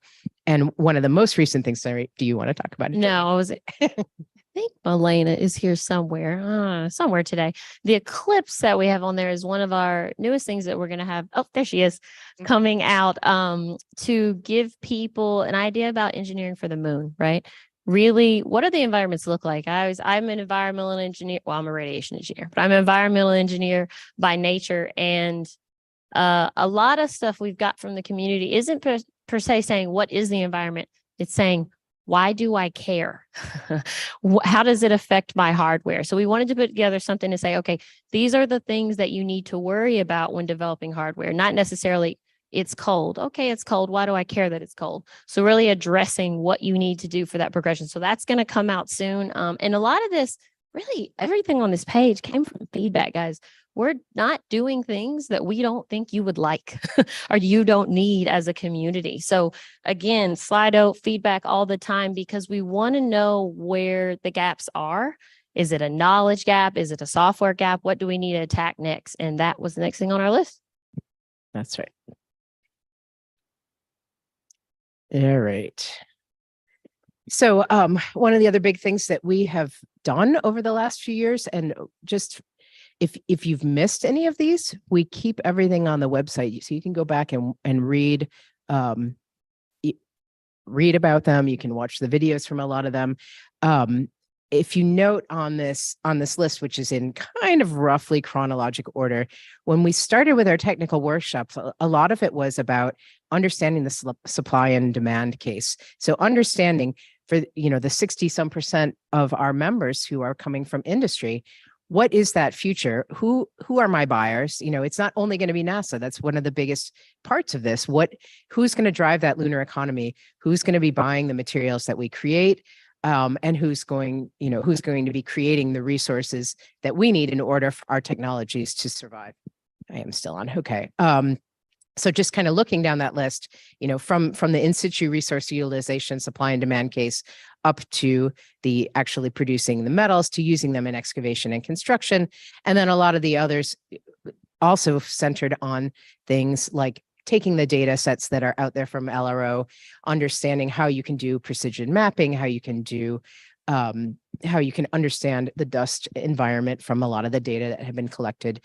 And then now up until some of the more recent talks, which I guess we're going to hear about later in this meeting, with the lunar proving grounds and understanding what we need to test even bigger systems. So when you get from small vacuum chambers that you might have to test your own components, how do you really test through the end-to-end function of a system, sure that it's ready to go? I think it's you. I think it is me. I have like some kind of a poltergeist mouth or something like that. So yeah, I guess we're good with the. My mic is like, stop talking. It's Jamie's turn. All right.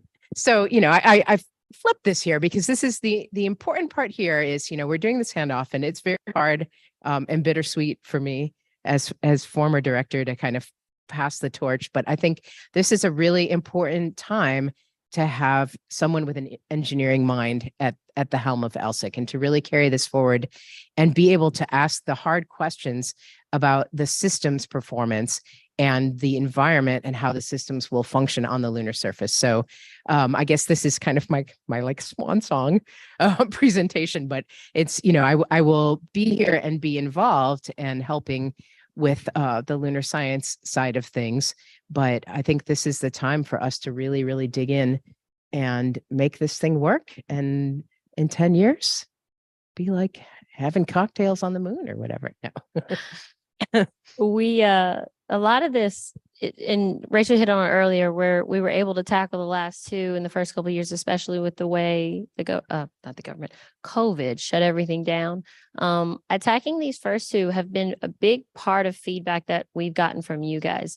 If you have been on LSIC for a while, I used to be the extreme environments lead, and we said many times, man, it would be great if we could have these crosstalks and combine with other teams. And we started doing that to have really deep dive technical conversations into technologies and how they can help each other and how terrestrial technologies that already exist probably have the answers to some of our questions.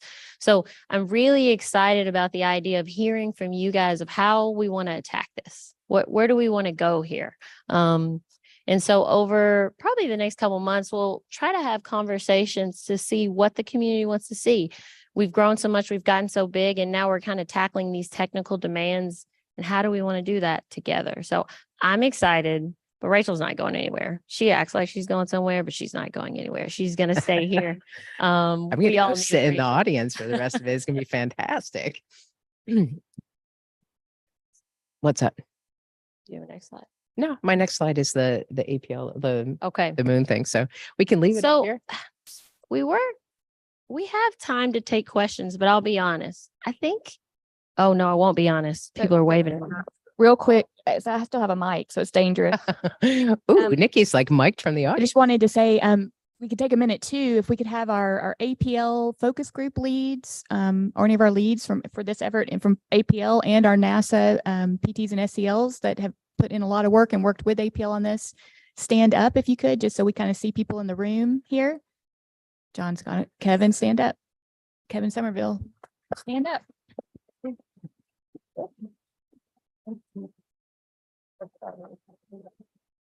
So those are the people you can attack with your questions during the breaks. So that. So actually, thanks, Nikki. We were going to take questions, but you guys need coffee. And I can tell because we only gave you 10 minutes before and you wanted more coffee. So we're going to go ahead, and I like that everybody stood up so you can see who to ask all the questions about or give all the demands of what we should do going forward as a community. But can you go to the next slide? There's a lot of questions.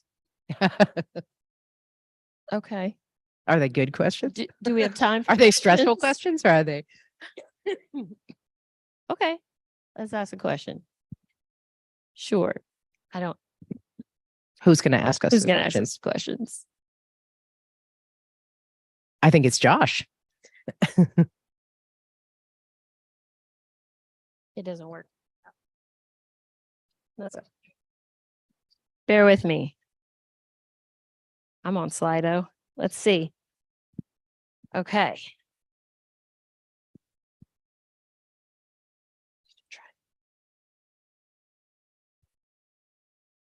Question one, is that a new jacket, Rachel? Could we Indeed it hear is. more about Jamie's background? Ooh, we've barely gotten to know her. Oh man, that makes me sad. Well, you get to see me now. Hey guys.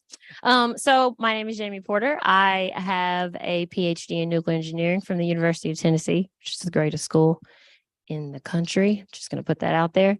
I was actually the first Black female to get a PhD in nuclear engineering from the University of Tennessee. I did my graduate research on the Crater instrument for LRO, actually.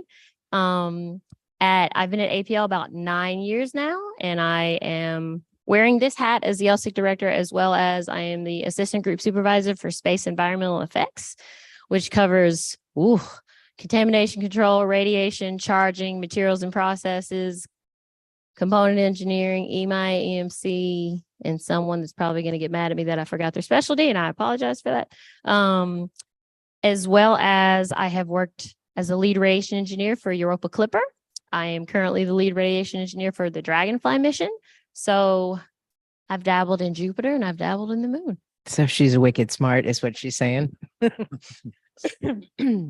Okay, sorry, I'm trying to do a slide real time.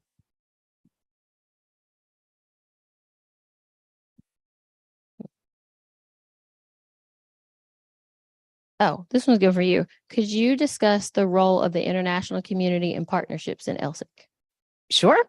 Yeah. So when we started this off, we were focused on the US almost entirely because that's who NASA can fund, right? But we learned very quickly that we really need to think about our place in the broader international community. So we have, our meetings are open online. We invite the international community to participate with us. And, we have to kind of take our lead from NASA and their outreach to the international community at the highest level. But I think as community members, we have a lot of freedom to go out and really kind of help build the coalitions that we need to go forward to the moon together. So I think, that's incredibly important to this effort, that it's not just national pride that's driving this. This is like a huge achievement for humanity to go back and to actually build towards the sustained presence on the lunar surface. So, we have the Artemis Accords that are kind of helping to build that, the political side and the technical, or technical is not the right term for that, but the official kind of coalition. But we are trying to really also reach out to countries that haven't been involved before, the same way that we're hoping to engage folks throughout the United States that haven't been involved before, and really, get voices in the room and do this all together as a world. Oh, this one. Is LSIC going to continue to try to go to non-traditional venues? Yes, we love the non-traditional venues. We are going to continue to do that. We are growing. We do apologize to everyone that wanted to come in person and could not come in person, because we had a lot of those folks. We probably would have been double the size if we let everybody come in person that wanted to. That's a conversation we're probably going to have after this fall meeting of how do we keep at our non-traditional venues, but still allow for the crowd, because bringing everyone together is a big part of why we have these meetings, having this face-to-face. And we kind of hate that we did not get to have everybody here. But yes, we plan on continuing at those non-traditional venues. And as long as we're sitting and calmly talking rather than standing up, I just want to say that, like, this one in particular kind of hits home for me, because I started it was community college that put me back on a path towards science and math. I had kind of a rough high school time for various personal reasons. And when I got into community college and took a geology class and got back on track with math and decided I absolutely love calculus more than any human being should love anything. It completely changed my life. And it means a lot to be at a community college. And I hope that by chatting with people, we can help students see how, no matter where you're at in life, you can come back and be a part of this and really build a career in it. So when I came in, I got like, I have never actually cried at work, but it was close this morning when we walked in, and I'm like, man, this would have been amazing at the school that I went to. Oh, Oh, this one's fun, guys. We get this question all the time. I feel like we're doing a podcast, by the way. This feels really weird. It feels very That's NPR, like whatever. We planned nothing. So if it's bad, our apologies. So I see one on here that says, for those who may not be familiar, could the difference between LSI and LSIC be explained? You know what? I want to phone a friend on this one because I think they explain it better than anybody else. Wes. I'm going to bring the LSII lead on the stage, or he can talk from there to talk about this, because I will be honest, when I first joined the team, it was hard I was like, okay, wait, so there's LSII and then LSIC is under it. And I think he actually does a really good job of explaining that. And since he's the LSII lead for APL, he can Am do I on? that. I'm on. Yes, I'm right. on. Oh wow. I'm also maybe almost visible too. I don't know. Yeah. So I'm Wes Furman. I know most of you. I hope. If not, feel free to come up and talk to me. So I'm the APL LSII lead. So have enjoyed enormously working with these folks. I started as the Surface Power Focus Group lead, so I have got to know the community that way. So LSI and LSIC. So LSII is a huge umbrella of activities. It's a space tech initiative, and it covers all of the technologies that are going to get us to that place where we have the sustainable lunar surface presence. So if you think about it as the engine for developing the technologies that we need, LSIC is like the gasoline that makes the whole thing go. So that's the technologies that they do. APL, as a systems integrator for LSII, we take on a bunch of tasks that help sort of give that unbiased perspective, which APL as a UARC is very familiar with doing. This is a sort of like a technical direction agent type activities. We perform the tech and gap assessments, which we give to NASA. These are all very closely integrated with the LSIC activities, right? We learn what's happening because we talk to the community. You tell us everything that you need to, hopefully, and maybe more. We get a lot from the community. So all of that feeds into our understanding of what the community wants to take on, what they need to know still, what we can feed back to NASA. And so I'm sorry, there's not a beautiful chart for this. Somewhere it exists. Maybe we'll show it tomorrow. You mean Put my it in loopy for- diagram yeah. thing? Add Yeah. it. So there's a full cycle of these biannual meetings. We've got our focus group meetings and how those feed into the work that we do that's more providing insight to NASA so that they can design the best possible calls as well as get the best possible responses from the community. So that's my hot take, I guess, on the difference between the two. But personally, I don't mind if you conflate them. I think that we are all one community, and I think that's kind of how we operate best when we understand that we're all trying to do the same thing. And now y'all also know who to ask all your LSII questions when you go to lunch. This one, it says any sort of LSIC campus ambassador program to encourage more participation at educational level. No, but that's a great idea. Yep, agreed. And now please write that down, Josh, so we can. That's the benefit of that. Slido. Those will all be written down for the future. So yeah, I mean, we have tried, we've been working to reach out to space grant consortia throughout the, the United States, but I think that's a fantastic idea because if every one of us goes out and talks to our neighbors and talks to our friends, we can really build this web and this network and the understanding about what the United States is doing, what the world is doing, and going back to the moon or forward to the moon. So that would be fantastic. I would love that. It would be. Maybe I can do that since I'm going to have more time on my hands. There's so many things like outreach wise that I really wanted to do that it was just so much going on. So I'm Are you volunteering. signing up? I am signing up. jobs? Don't have to tell me to. Y'all heard her say that, right? So if it happens, If that know it was doesn't her. exist by the next meeting, then I can be in big trouble. So we have time for one more. It says we've been discussing it in the background for several meetings, but will LSIC expand to include human habitation capabilities on the surface? Something we were talking about earlier that we think people are not we say it, but I don't know. We have STMD here because STMD is our sponsor. That's who we work with. And I think sometimes that relationship gets overlooked or blurred and not really understand. So it's not necessarily that we wouldn't want to or invite the community talking about or the human aspect of it, but we really focus on the technology development. I don't know if Nikki, you want Yeah, I can say a little here. Going back to the question on the differences between LSI and LSIC, just to give a little bit more background, the LSII initiative was actually started, it was OMB directed back right after Artemis, Office of Management Budget, White House, after Artemis got announced a few months afterward. And the real idea, and I want to go back to the gentleman that was here, I don't know if he's still in the room, from Vanderbilt earlier, in the comment that he made, which was extremely poignant, that, you know, technology development is often seen in the planning and in the budget cycles, ironically, sometimes is kind of an afterthought. And the truth of the matter is that technology development really has to be at the tip of the spear, and it does take time. And you saw Prasen's chart of how we're laid out along that TRL maturation pipeline, all the way from early stage to doing these tech demo missions, testing these things in the relevant environments before they can actually be scaled up, like the Lift 1 announcement, and do things like the ISRU pilot plan, or be scaled up into larger scale NASA or commercial missions. So they really OMB wanted to ensure that by creating LSII, it was never meant to be a program. It will never be a program, because it is a community. It is a cohesive planning strategy to look across and say, what are the technology gaps that need to be addressed along that TRL pipeline?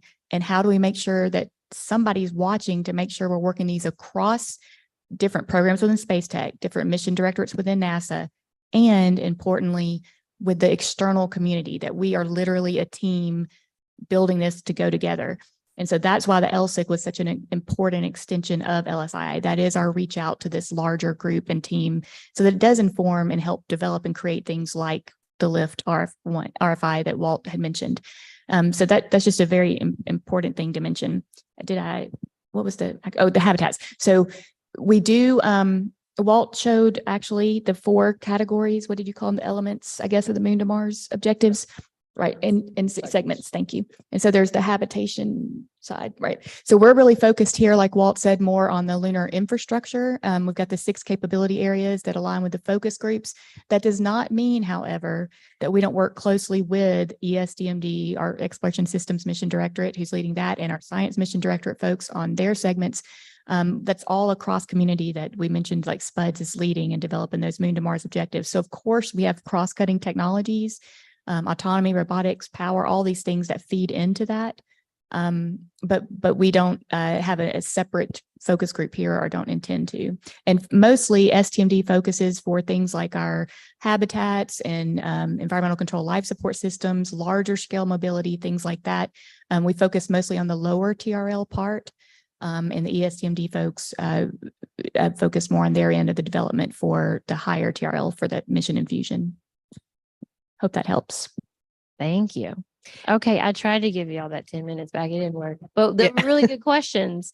I want to go ahead, Rachel. You want to say? If there are any others online or any come in, we'll address them, and we typically post them on the website. The other big thing too, just as Nikki said, that I have often tried to kind of just remind people, it's like, there are so many things to tackle, and it's important to us to kind of keep our focus. But then at the semi-annual meetings, we try to bring in folks from other communities that are also working on things, because it's a giant web of people working on things together. So to help you have the outlet, if you have interests that are kind of outside of the scope of what we are talking about heavily in our meetings, we can help you make those connections and have those discussions. So, we don't want anyone to feel like there's not a way to discuss that. We just have to keep our focus and make sure that we're advancing things forward, especially so we can get some of these technologies like ISRU and power that are really going to enable the future,